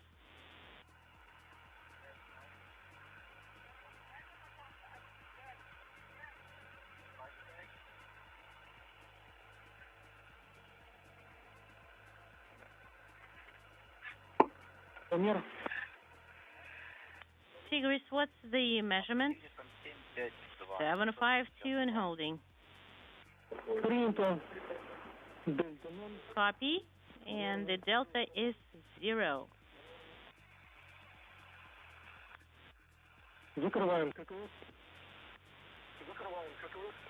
You can close the ККС valve. The valve is closed. Done. The next step is 7.8. And let's stand by for 10 minutes.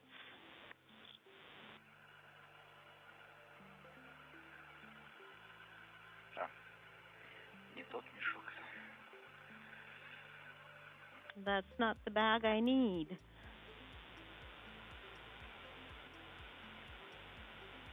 МКС СУПу Москвы в канале СГ-2.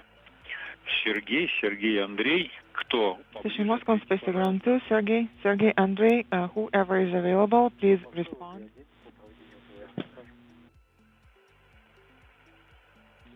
Принято, Сереж, отвечаю в СГ-1. Я уже попробовал в СГ-2 позвать, чтобы переговорам не мешать. Наблюдаем картинку четко и слышу тебя хорошо. Да, принял. И также я готов в УМ, там все настроено, и сейчас оттуда выйду на связь.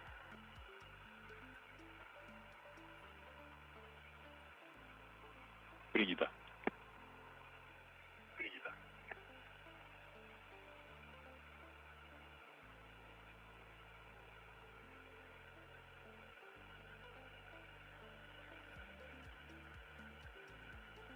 Сергей, привет. Рад тебя слышать.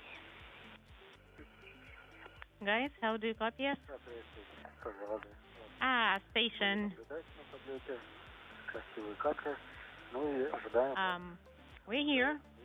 Guys, it was awesome to watch you approach and do the fly around. Just wonderful.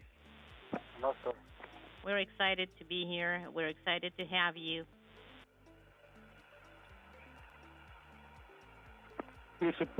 Tigris, please put step 7.8 at 2220. All right? 7.8 is going to be put in work at 2220. Well, actually, let's do it at 2219, and the first measurement will need to be taken at 2220. Copy.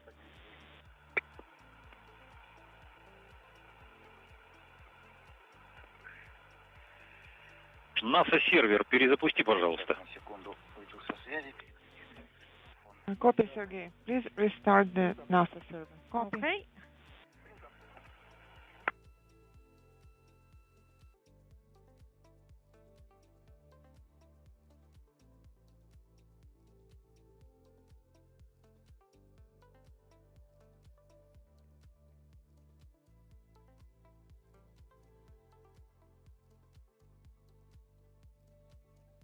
Перезапустил, картинка появилась. Как понимаете? How do you copy? Are you receiving Принято, наблюдаем Copy, четкую картинку. and we are getting a very clear image. That's great. Я тогда временно отключу. Well, in that case, I will temporarily turn off the cameras, and when it's time, I'll turn it back on. Сереж, подскажи, пожалуйста, немножечко назад можно сделать трансфокатором? Проверить. Would it be possible to move slightly back? Максимум. Сейчас камера стоит. Well, the camera is in the MLMGA hatch area, so I guess I would need to change the position of the actual camera. Oh, nominal. In that case, the actual hatch will be in the field of view of the camera. Okay, well, could you please move it to the field of view area then, and we're going to take a look. That's right.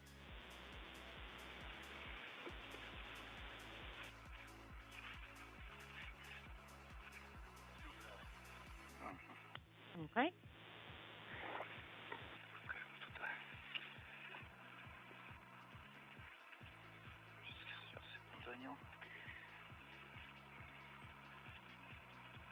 Подожди, убери руки.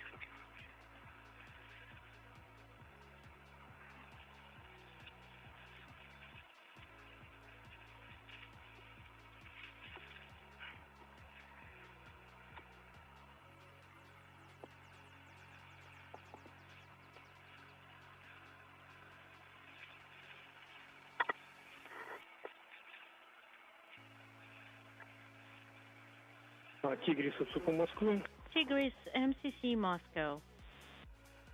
Go ahead. Давайте начнем. Well, guys, let's step into 7.8. Хорошо. Copy. Так, работаем. Putting 7.8 in work and monitoring the BP large volume for leaks. All right, KVD is closed, KKT is open. Copy. And I started the timer. And what's the measurement? The current pressure is exactly 750 millimeters. Copy, 750. The next measurement is going to be in 5 minutes. Moscow Station on Space Ground 2. Go ahead on Space Ground 2. Sergey, please keep the camera in this position. This is ideal. We can see everything really well, and you are cleaning the area up right now, so keep everything as is. You better everybody take off now. When you turn it back on, please restart the NASA viewer as well. Just like try to make any abrupt movements, it's not going to help or make it better. I can't remove any other items out of the camera view for now, so that's the only option. This option is perfect. We can see Sergey, and turn around, have a few more people right here. in the view, so that's great. Keep it as is. Copy. Спасибо. Thanks. And so that you don't have to move back and forth too much.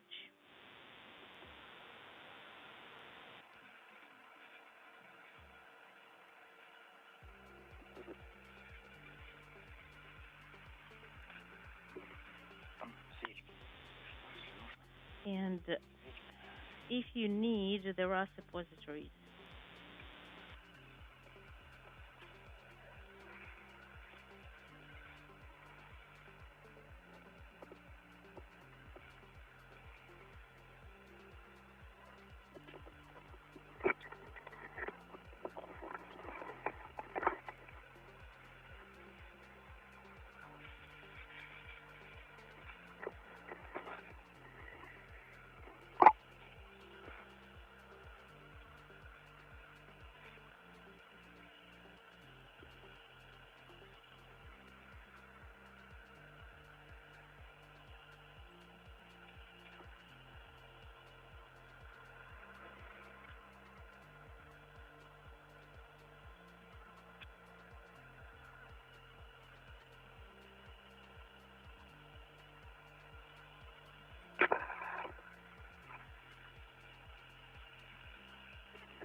EVRO.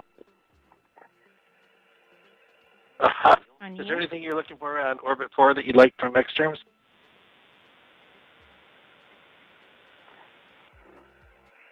And after you check, can I take 2?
We'll probably have to freeze them.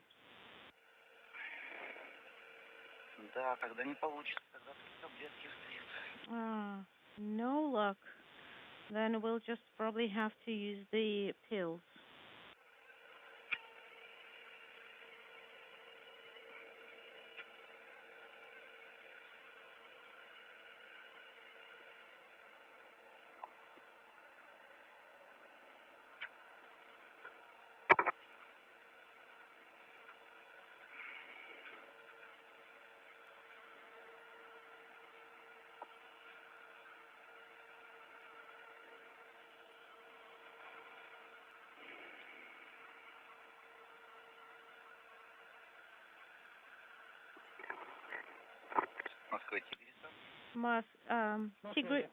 Moscow, Tigris. Go ahead. I am ready with the 5-minute measurements. We are ready to copy. The current pressure is 750 millimeters. Copy. Awesome.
МКС, СУПу Москвы в канале СГ-1 для Сергея. Station Moscow on Space Ground 1 for Sergei Kudzverchkov.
9.5.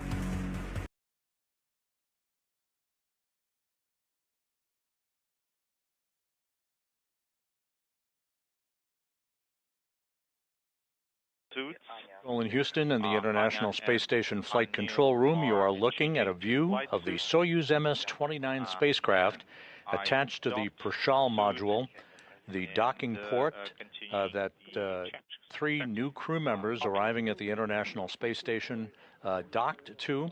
That was about 4 hours and 43 minutes ago that they launched from the Baikonur Cosmodrome in Kazakhstan, docking to the Prishal module at 12:52 p.m. Central Time, 1:52 p.m. Eastern Time, after a transit of just 3 hours and 4 minutes or 2 orbits from the Baikonur Cosmodrome launch site to their destination at the International Space Station.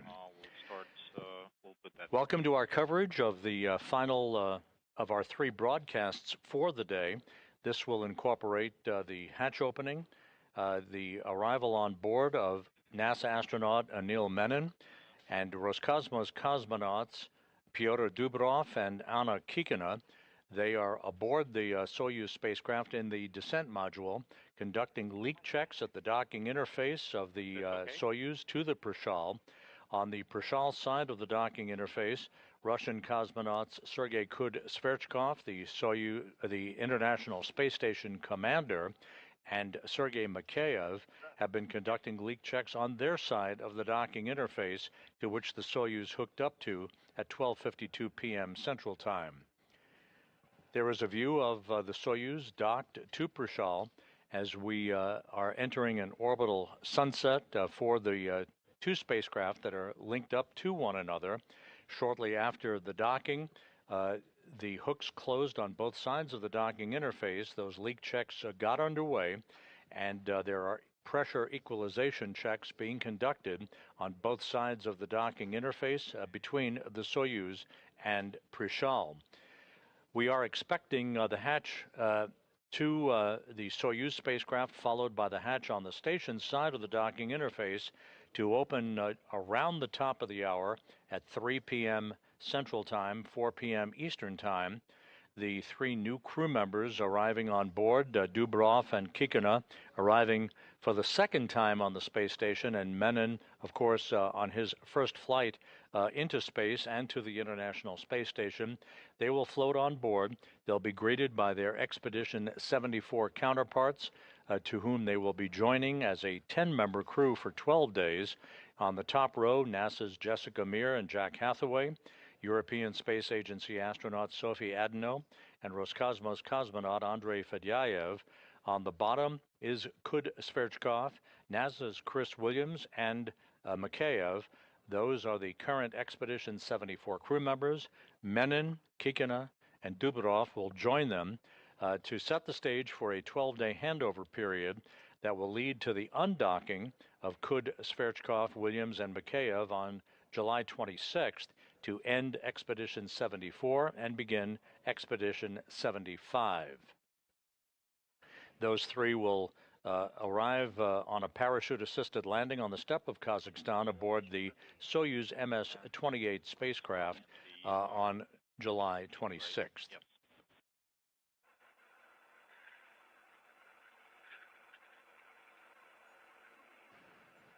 The journey of Menon, Dubrov, and Kikina, as we mentioned, began 4 hours and 46 minutes ago with their launch from the Baikonur Cosmodrome in Kazakhstan. You're seeing a replay of that launch.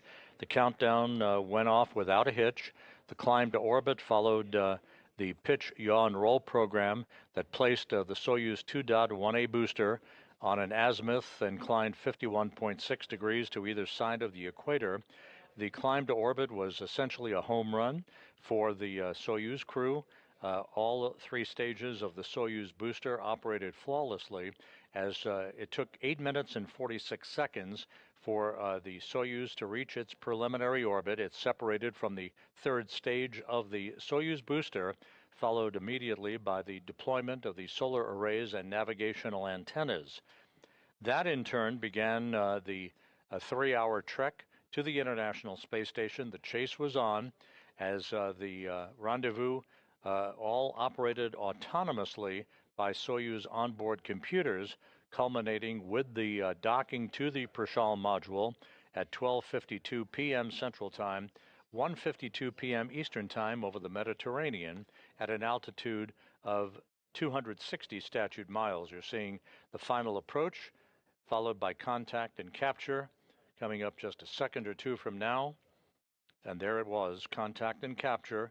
That resulted in a dampening out of the relative motion of the two vehicles against one another and the initiation of the closing of the hooks on both sides of the docking interface, first by the Soyuz side of the docking interface, followed by the Prishal side of that docking interface. There is a live view from a balcony camera of the Russian Mission Control Center in the town of Korolyov outside of Moscow, where the Russian flight controllers took over control of the flight of the Soyuz after its separation from the third stage of the Soyuz booster. They have been monitoring the pressure checks and the pressure equalization procedures that are being conducted on both sides of the docking interface that will lead shortly to the opening of the hatches on both sides, the Soyuz hatch opening, followed by the opening of the hatch on the station side on Prishal, allowing Menin, Dubrov, and Kikina to float on board. They'll be greeted by their Expedition 74 crewmates, and they'll move into the Zvezda service module for welcoming remarks by any guests that are on the balcony of the Mission Control Center there in Moscow, followed by any congratulatory remarks from the flight control team here in Houston. The Orbit 2 team of flight controllers here in Houston have been on console since early this morning. They're led by Flight Director Chris Dobbins. They have been monitoring the activities of the expedition crew on board the station and preparing for the hatch opening and the welcoming remarks. Seated to Dobbins' right is European Space Agency astronaut Luca Parmitano, who will be the pilot next year aboard Orion on the Artemis 3 mission on a low Earth orbit mission to test out rendezvous and docking procedures with human landing system provider spacecraft.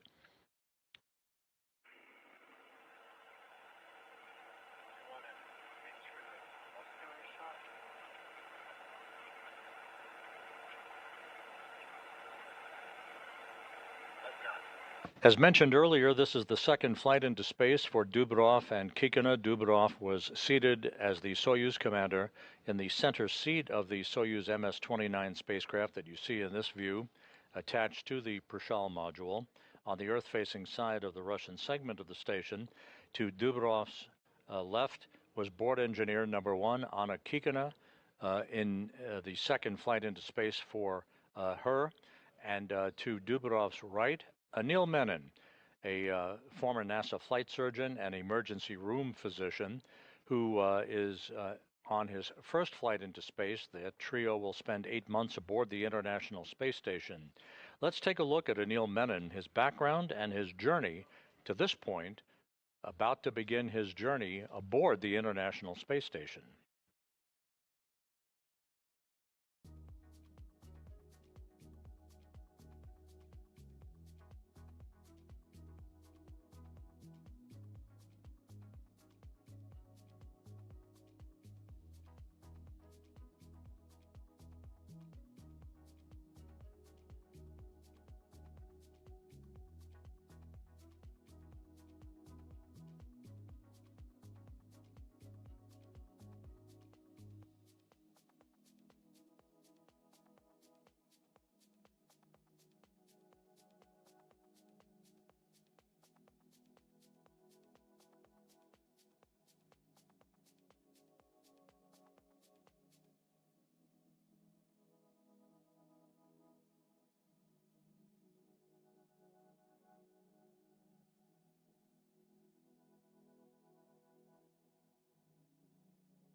A look at Anil Menon, who soon will be aboard the International Space Station.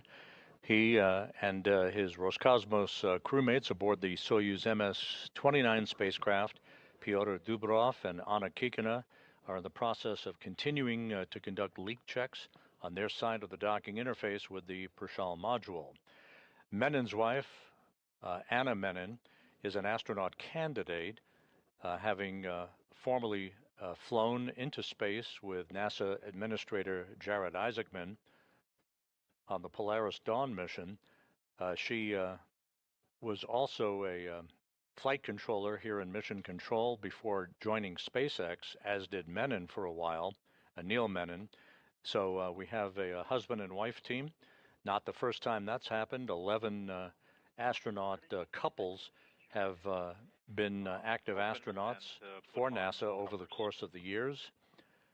And Menon now will have an opportunity to spend about 8 months in space, returning to Earth next spring with Dubrov and Kikina for the same type of parachute-assisted landing that NASA's Chris Williams, Sergei Kud-Sverchkov, and Sergei Mikheyev will have come July 26th, when they undock from the International Space Station in the adjacent docking port at the Rosviet module, to which Menon and his Roscosmos crewmates arrived just about 2 hours ago.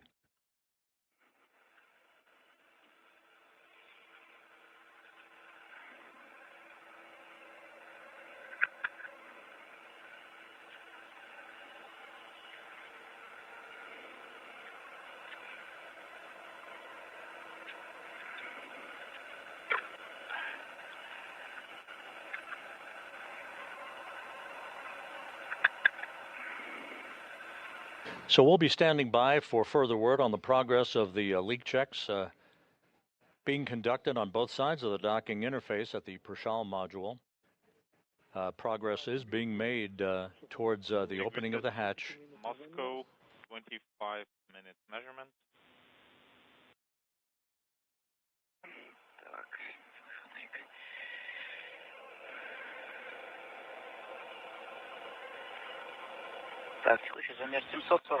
Current measurement is 749 millimeters. Copy, 749.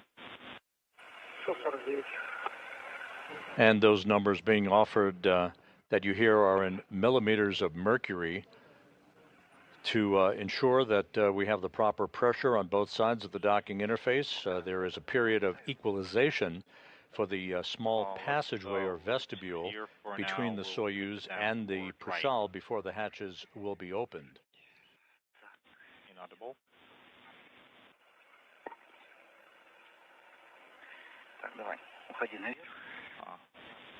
Why don't you go up and I will go down.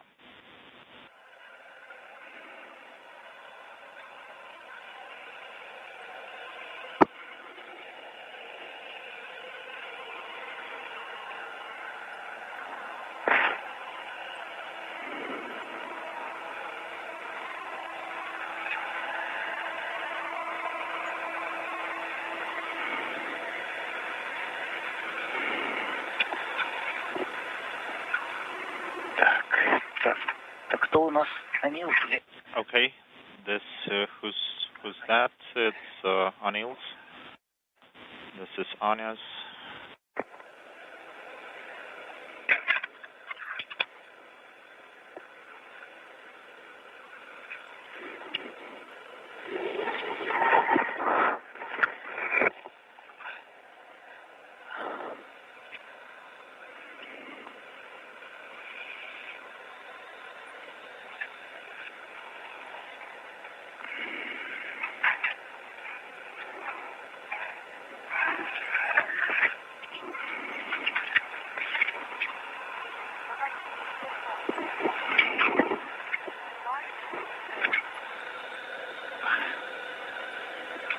Once the pressure is equalized on both sides of the docking interface, Kud-Sverchkov will open up the hatch on the Prishal side of the docking interface. That hatch will be opened first.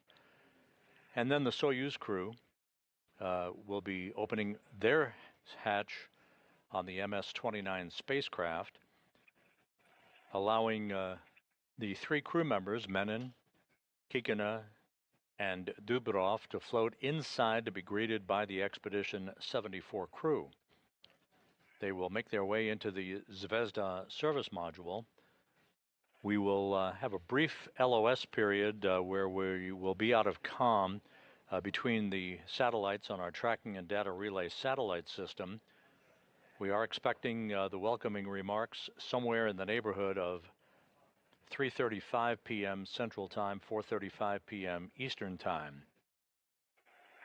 Once the welcoming remarks are over with, there will be a safety briefing that Kud Sverchkov will take the lead on as the station commander. The suits that were worn by the 3 arriving crew members during their transit from the Baikonur Cosmodrome to the station, they will be dried out and available for use if needed at a later period of time.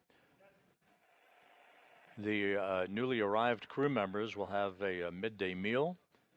They will deactivate the Soyuz systems, while the resident station crew, the Expedition 74 crew members who have been on board watching today's activities, will begin their own sleep period. The newly arrived crew members will have other activities before they begin an extended sleep period that will continue through most of the day on Wednesday.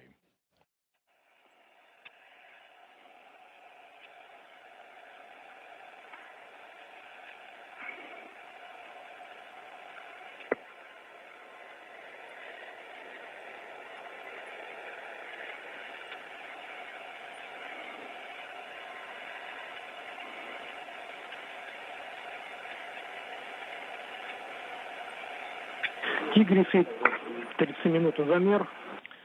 The International Space Station is currently flying from northwest to southeast at an altitude of 260 statute miles in an orbit inclined 51.6 degrees to either side of the equator, currently passing across the border between Myanmar and Thailand. Current pressure is 749. All of the Soyuz systems functioned as advertised during the course of the 3-hour journey for the MS-29 crew members to the station, and station systems themselves are operating normally. Monitoring valve. Closing the pressure monitoring valve. It's closed.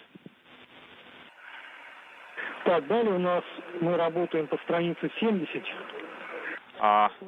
Now we go to page 70, that's item 793.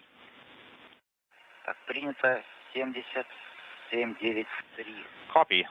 Step 793 on page 70.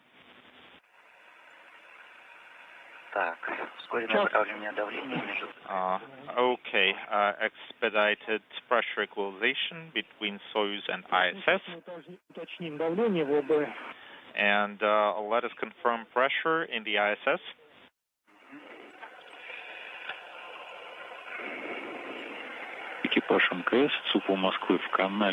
MCC Moscow ISS on Space to Ground 1 for Sergei Kudzerchkov.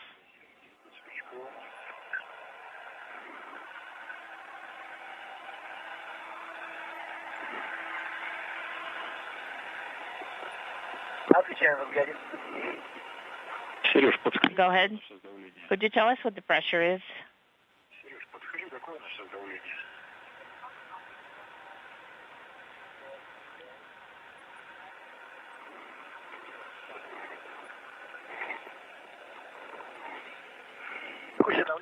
Pressure is 753.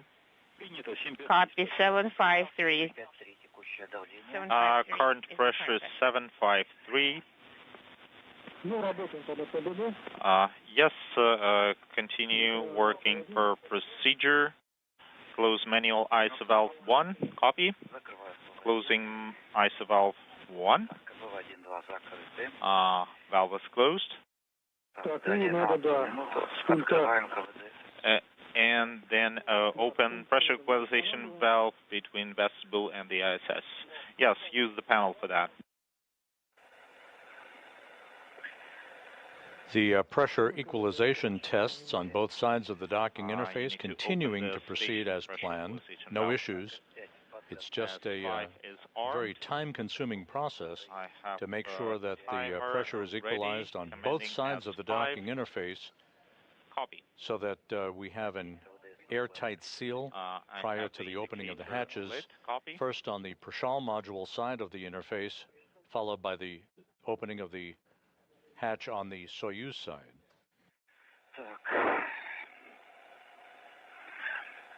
Продолжаю постановку на сушку. Continuing setting up 2 suits for drying.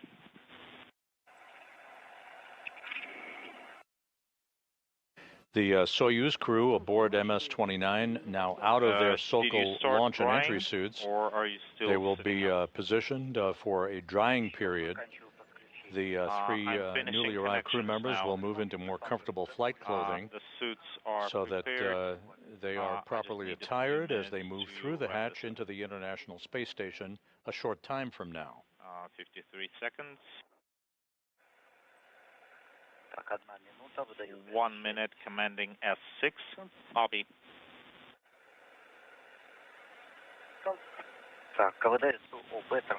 I have the PV indicator not lit. Okay, waiting for the station hatch to be open. And after that, you will start the steps in the frame. Yes, I didn't change yet. Then you have some time right now to change into your flight suit. Yes, I'm finishing setting up suit for drying. Yes, let's finish this and then start changing. Станция Хьюстон, третьем канале по гипервизору 4. Okay. Activating flight engineer suit fan. 22:55:10. And flight engineer 2. Okay, I put flight engineer suits for drying. Copy.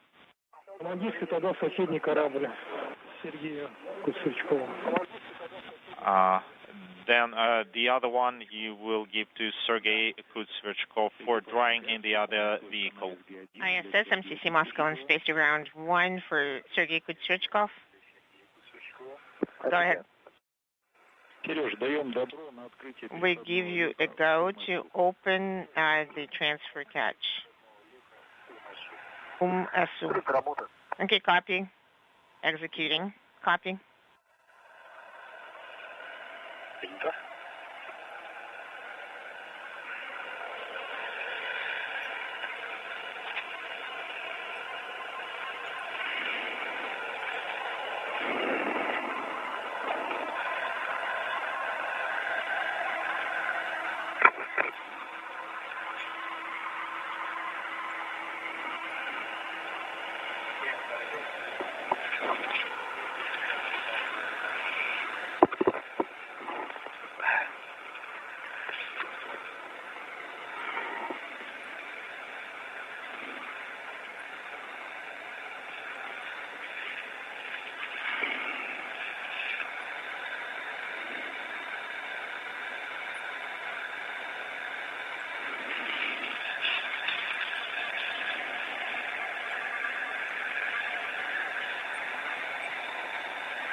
MCC Moscow SS on space around 1. Go ahead on space around 1. We see the video. Everything is clear. Everything is well seen. Thank you. Copy.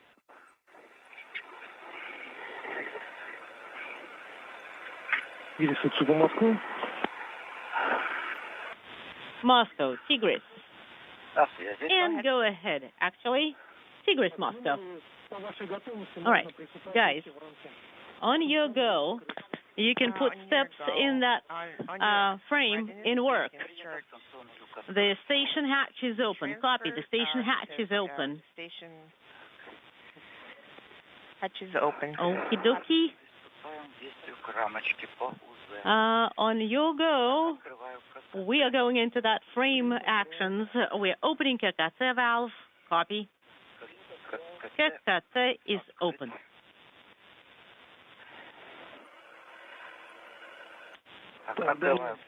Opening cover there. Affirmative. This is Mission Control, Houston.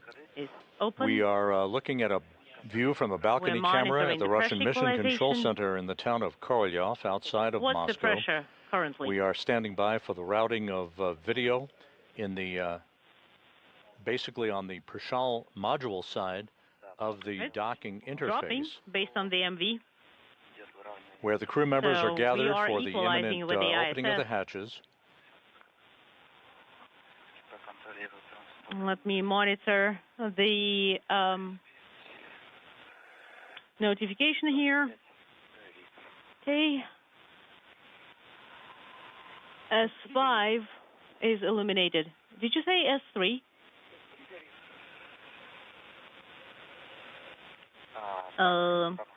Give me a sec. Is it S5 or S3 or both? S5. Okay, S5 is not illuminated because it's not possible with the station hatches. We are again waiting for the opening of the hatches between the Soyuz MS-29 spacecraft and the Prishal module hatch has already been opened, so we're standing by for the Soyuz hatch to open. Just a few more steps being conducted by the newly arrived crew members, Anil Menon of NASA, and Roscosmos cosmonauts, Pyotr Dubrov and Anna Kikina. They will be greeted by the current residents of the station, Expedition 74, and the population of the station will have expanded from 7 crew members to 10 crew members for the next 12 days during a handover. Or you can open orbital flights, ODF, and just mark it up all there. Oh, I can do both. While we wait for the proper routing of this feed that is coming across from the Russian Mission Control Center in Moscow, you're looking at Sophie Adano from the European Space Agency at the hatchway. She, along with Sergei Kud-Sverchkov, who is the current commander of the International Space Station. Other crew members also have gathered just out of the field of view on the right side of your screen is NASA's Jessica Meir.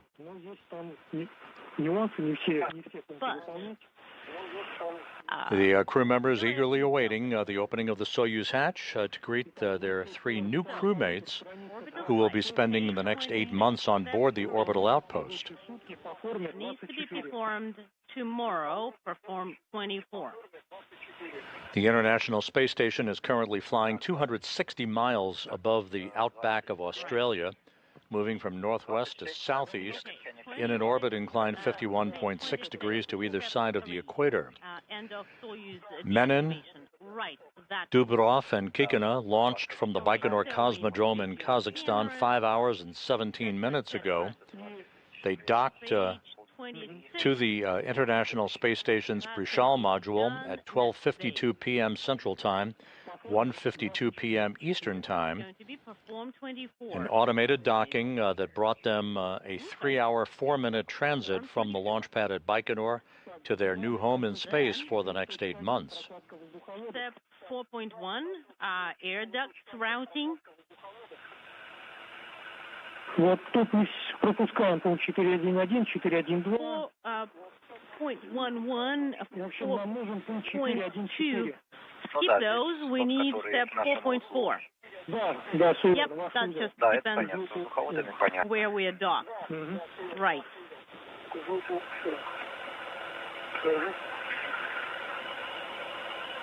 Так, далее, страница Then, 35. stage 35. Так, далее, страница 35. Okay. As mentioned a bit earlier, once the Soyuz hatch is open and the 3 new crew members move inside the Prishal module, they'll all make their way, all 10 crew members will make their way over to the Zvezda service module to set up for the welcoming remarks that are expected around the bottom of the hour. We are expecting some remarks from gathered guests on the balcony of the Russian Mission Control Center outside of Moscow, and from spacecraft communicator Luca Parmitano of the European Space Agency here in Mission Control in Houston. Parmitano recently named as the pilot for Orion on the next mission of Artemis 3 that is scheduled for next year. One of his crewmates, Frank Rubio, has been a family escort attending the launch down at the Baikonur Cosmodrome in Kazakhstan. We do not do that. Correct. Do not deactivate the gas analyzer. Принято. 4.5. Copy. Skip 4.5.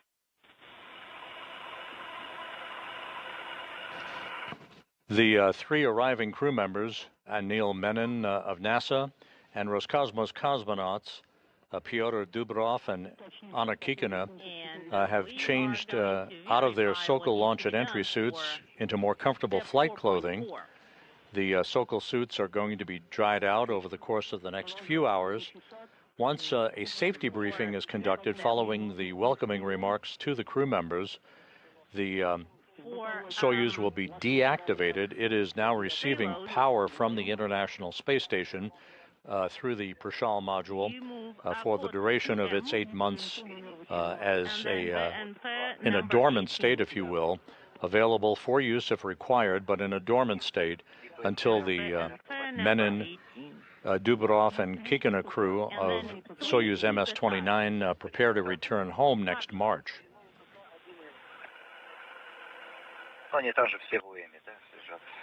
Well, they're all there, right?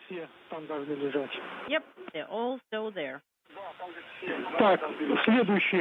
Then, just a few more steps in the pressure equalization in that small passageway between Soyuz and Prishal before the Soyuz hatch will swing open and the welcoming will get underway. Understood. Then, going back to 4.4, page 36. All right. This step does not to be performed, and we have it noted down. We do not need to change it out. Could Sverchkov, that you see there in the center of your screen, who's the current station commander, will hand over command of the International Space Station on July 25th to Jessica Meir of NASA, will be broadcasting the change of command ceremony on July 25th at 9:40 a.m. Eastern Time. That will lead to a series of broadcasts on the night of July 25th into the deep overnight hours of July 26th, leading to the undocking and landing of the Soyuz MS-28 crew, Chris Williams of NASA, Kud Sverchkov, and Roscosmos cosmonaut Sergei Mikheyev, who will fly their Soyuz MS-28 vehicle to a parachute-assisted landing on the steppe of Kazakhstan, again on Sunday, July 26th. And then what do you want me with the, what do you want to do with the cap? The purification cartridge needs to be covered up. What do you want me to do with them? They are in the one that is in servant. So you want me to cap the cartridge? Right. So large cap goes on that cartridge. Right. And because they're so, do not forget. So let's open our two orbits rendezvous profile, page 72. Sophie Adeno of the European Space Agency, right, that you 72. see next to Kud Sverchkov and Jessica Meir, just out of the field of view, will be joined by Roscosmos cosmonaut Andrei Fedyaev and NASA astronaut Jack Hathaway aboard the Dragon spacecraft for their return to Earth, scheduled in September. That's going to be in step 8.1.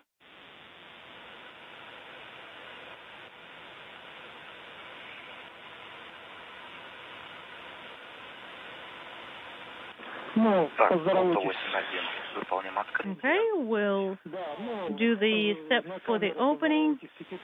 So you say hello to the crew for the cameras.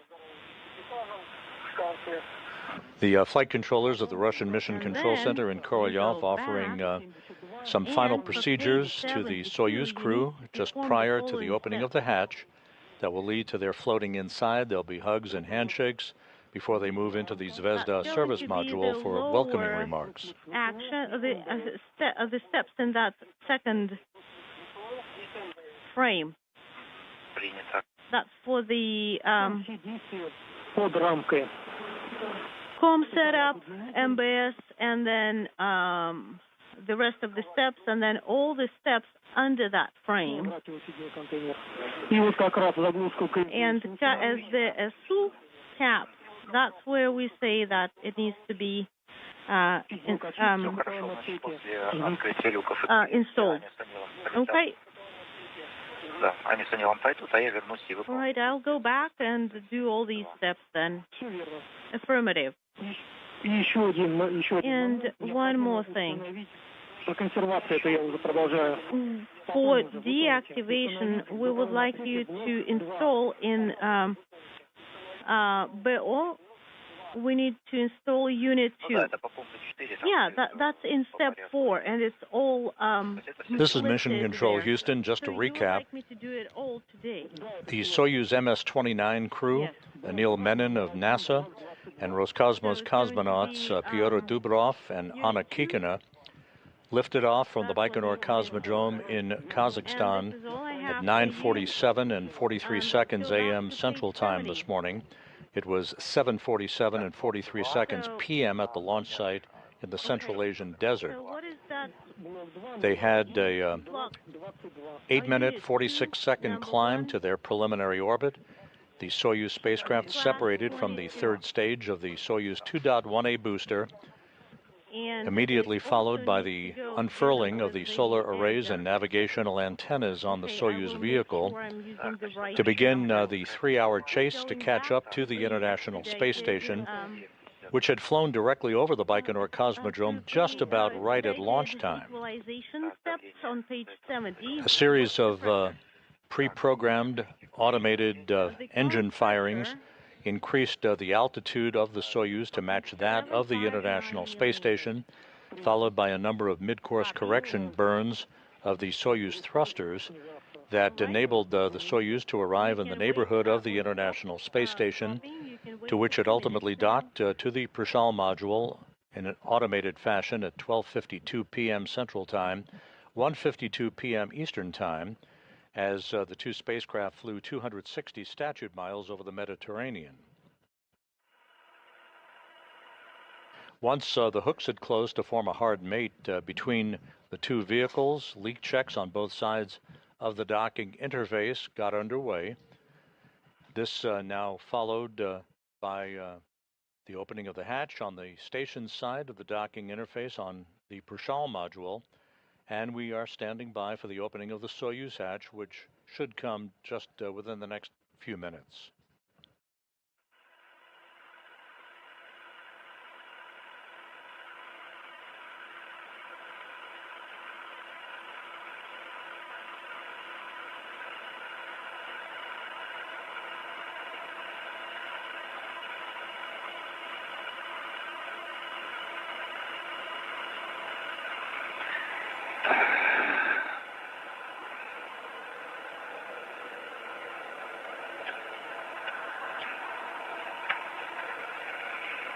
Аня, твой медицинский пояс где? Anna, where's your medical harness?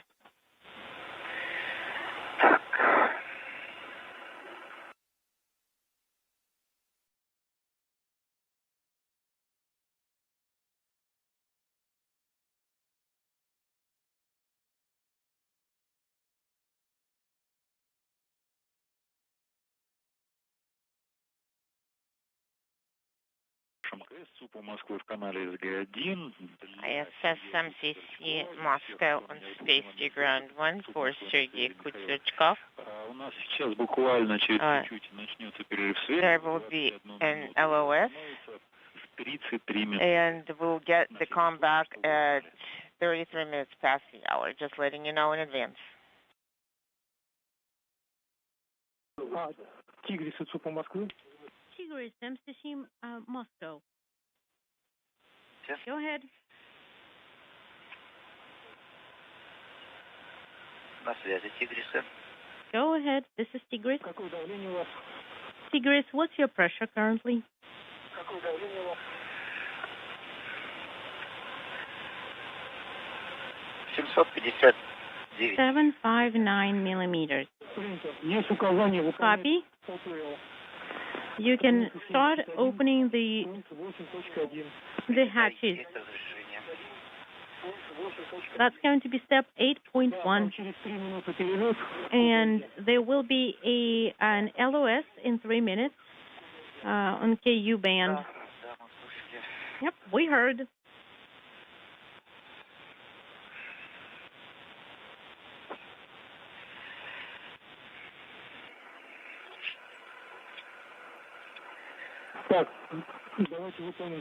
Okay, let's do closeout operations. Close ККТ. Closing ККТ. ККТ is closed and КВД СОБУ. КВД БОСУ needs to be closed. КВД закрыт. All right. КВД has been closed.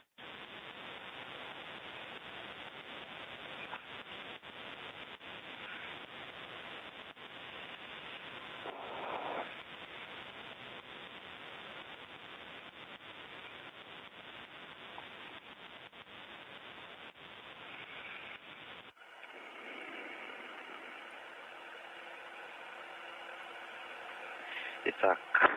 So,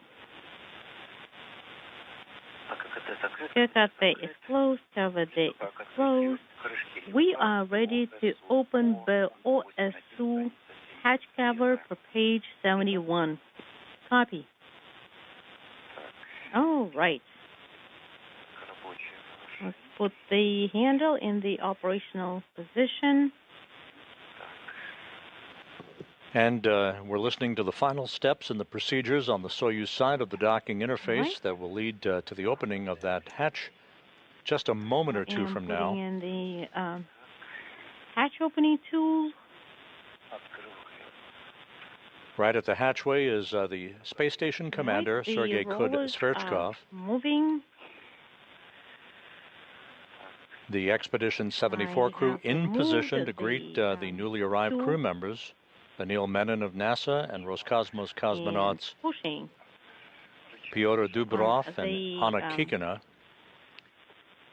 We have gone into a brief loss of signal through our tracking and data relay satellite system. The hatch cover.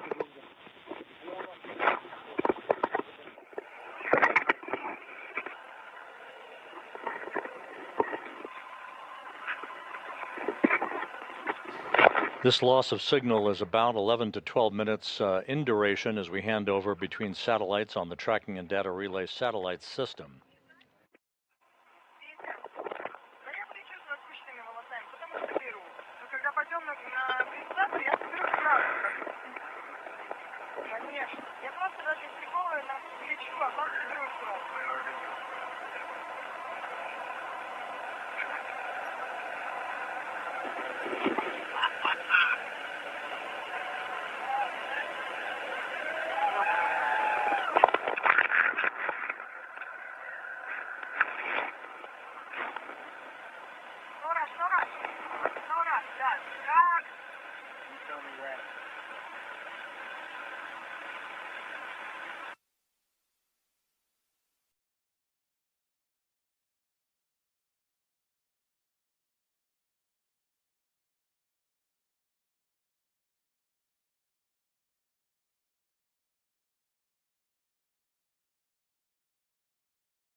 This is Mission Control Houston. You're looking at a view from a balcony camera at the Russian Mission Control Center in Korolyov outside of Moscow.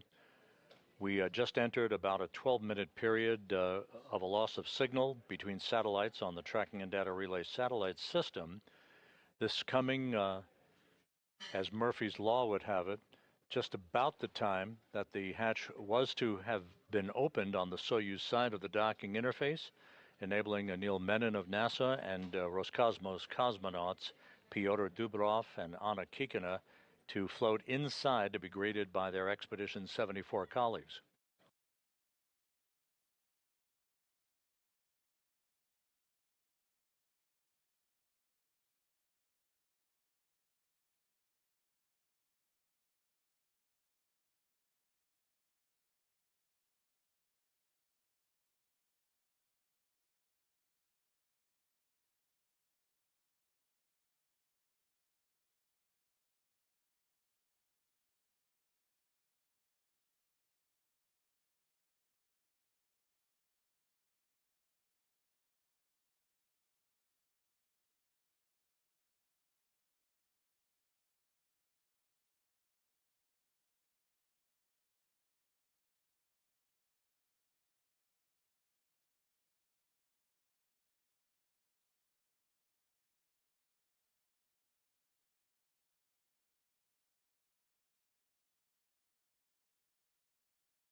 This is Mission Control Houston.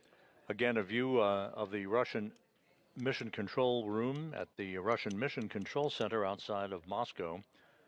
We expect to regain our communications with the International Space Station in about 6 minutes, right around the time the Soyuz hatch was scheduled to be open. We did have a loss of signal as we passed out of range of one of the tracking and data relay satellites on our constellation of satellites around the globe. So at this point, we cannot confirm with certainty as to whether the Soyuz hatch actually opened or when it might have been open. We'll stand by for further word on that. We do hopefully expect, when we do regain our voice and video capability from the station, to either see the newly arrived crew members, Anil Menon of NASA, and Roscosmos cosmonauts Pyotr Dubrov and Anna Kikina, either about to open the hatch or, if they have already, inside the Zvezda service module preparing for welcoming remarks. We'll be standing by for that. And again, we do expect a acquisition of signal on our tracking and data relay satellite system constellation about 5 minutes from now.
This is Mission Control in Houston. The Russian flight controllers have received telemetry from their side of the International Space Station indicating that the Soyuz hatch is now open.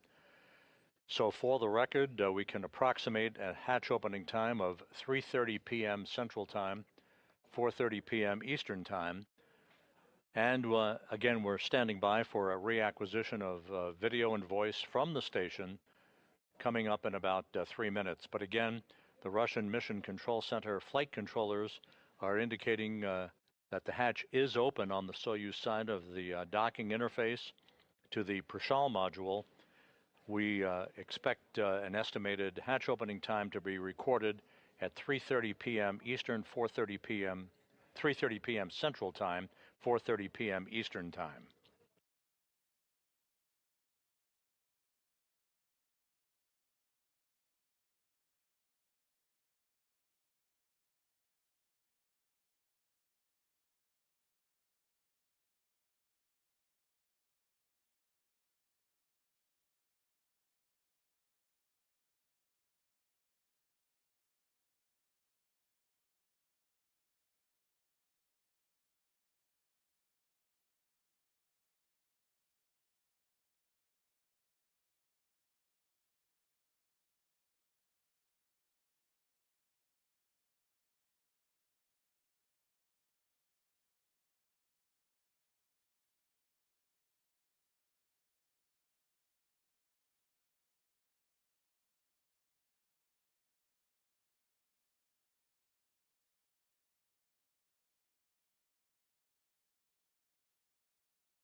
And we have now reacquired our voice and video from the International Space Station.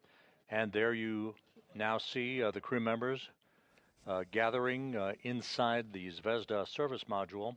Once again, telemetry confirmed by the Russian flight control team indicated hatch opening at approximately 3:30 p.m. Central Time, 4:30 p.m. Eastern Time on the Soyuz side of the docking interface. In the foreground is Sergei Mikheyev and Chris Williams. You can see Jessica Meir, Jack Hathaway, Sophie Adeno of the Expedition 74 crew. The arriving crew members are in white flight clothing. And now you can see a view of Anil Menon and Anna Kikina. You'll soon see, and there he is in the field of view, Pyotr Dubrov, who arrived on the International Space Station, docking at 12:52 p.m. Central Time, 1:52 p.m. Eastern Time, as we are standing by now for welcoming remarks. Please go ahead on Space to Ground 1. I have performed all the activities on the page 78, and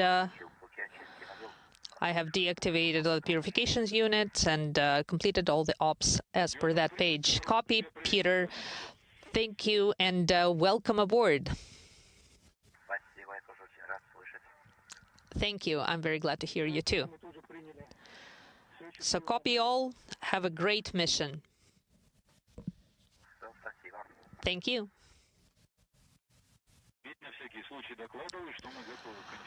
Just in case, Pyotr, if you are ready, we are ready for the PAO conference.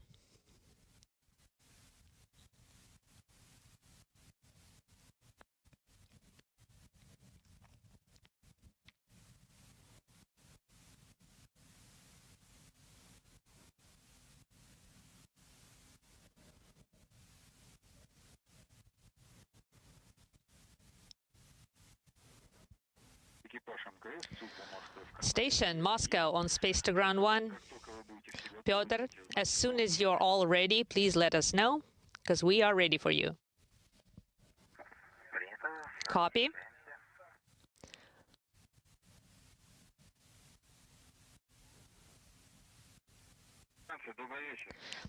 Good evening, station. This is Dmitry Kalashnikov. Welcome, everyone. Welcome, especially Pyotr, Anna, and Anil. We are so glad that you have arrived. Congratulations on the smooth arrival. The launch was great. The mission was awesome, and the docking was amazing. That's what we hoped for, and that's what happened. Again, congratulations on your arrival. And from our mission control team, congratulations, and we are very happy that you are on board. Thank you so very much. Thank you all who supported the launch.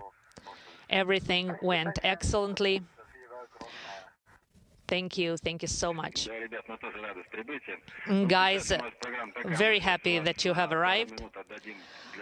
We will pass you to MCCH for a couple of minutes for their welcome words, and then we will pass you back here for all your friends and families. Thank you. Thank you.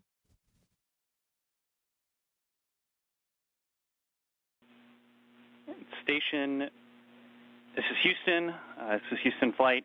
Just wanted to say that was a beautiful launch and docking. It's great to see Pyotr and Anna back on ISS again. And Anil, it's great to see you there for the first time in space. Congratulations to all of you, and great work getting to space station. And we wanted to pass our sincere appreciation along to our Russian colleagues for a very successful launch and docking. We'll send it back to Moscow for your friends and family.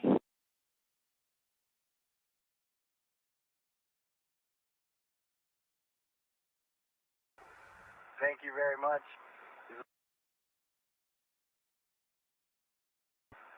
Sounds good. It's great hearing your voice. I'm looking forward to hearing it some more.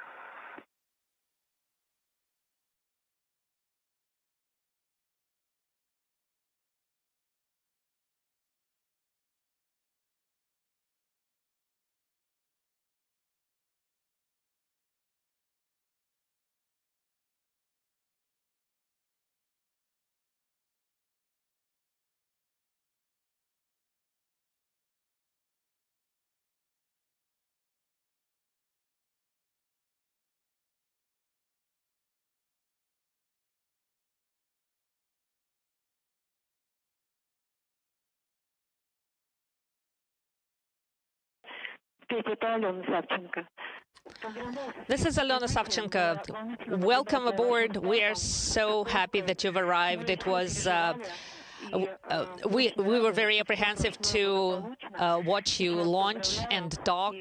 We are super happy that everything went well, and we would like to congratulate you again and wish you a great mission. My question to you is, first, how do you guys feel?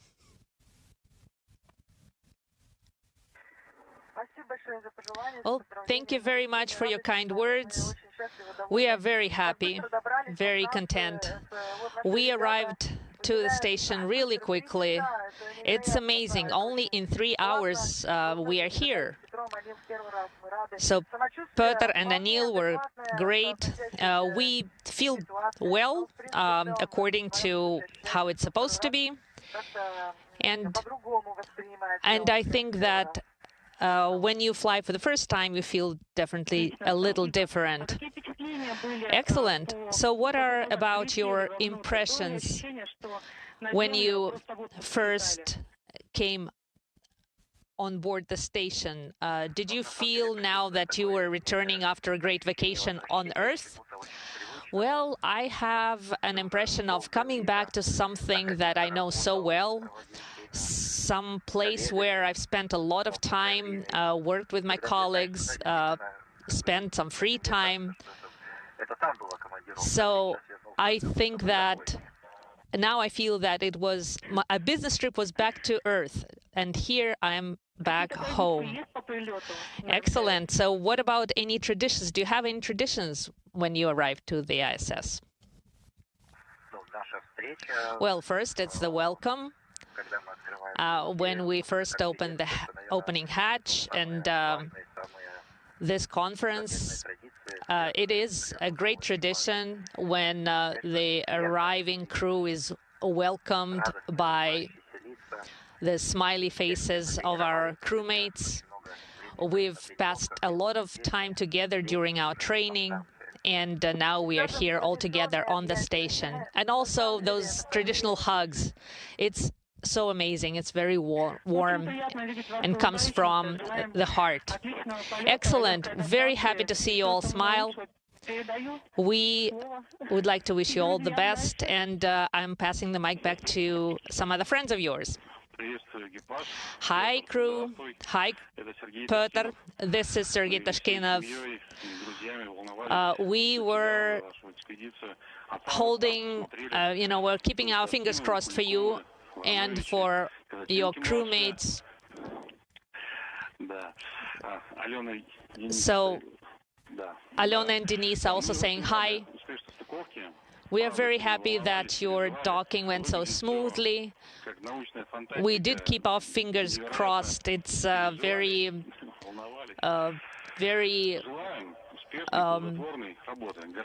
touching moment. And Peter, we believe in you. We know that you and your crewmates will do a great job. Thank you. Thank you so very much. We really are happy, and I'm happy that you were rooting for us, and your support, although you're so far away, can be felt by us here. And we really are glad that you are now sharing this wonderful moment with us, the beginning of our mission. Once again, congratulations.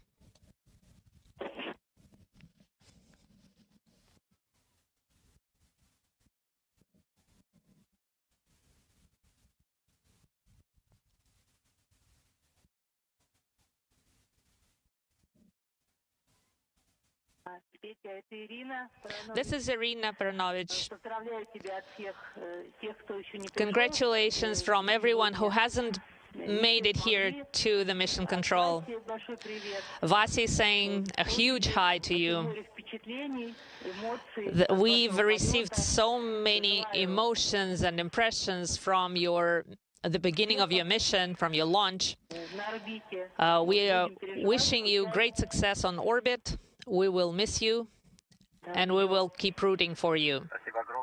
Thank you very much. And please do say hi from me to the rest of you guys who have not been able to come to the mission control. I know that you guys are always with us and always support us. Thank you. Thank you so much.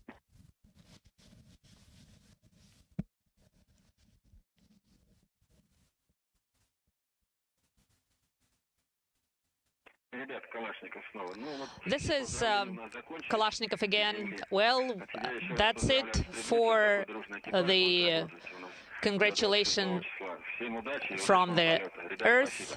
So once again, good luck and great mission to you guys. Thank you very much. Thank you very much. This is Svetlana Mironova. I would like to say hi to you and to Sergey, both Sergeys and Andrei, and to all the crew members from the flight control team. We are super happy to see you here, and thank you for your work.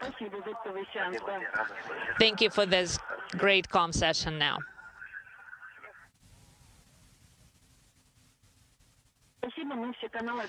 Thank you. So we are deactivating all the loops right now.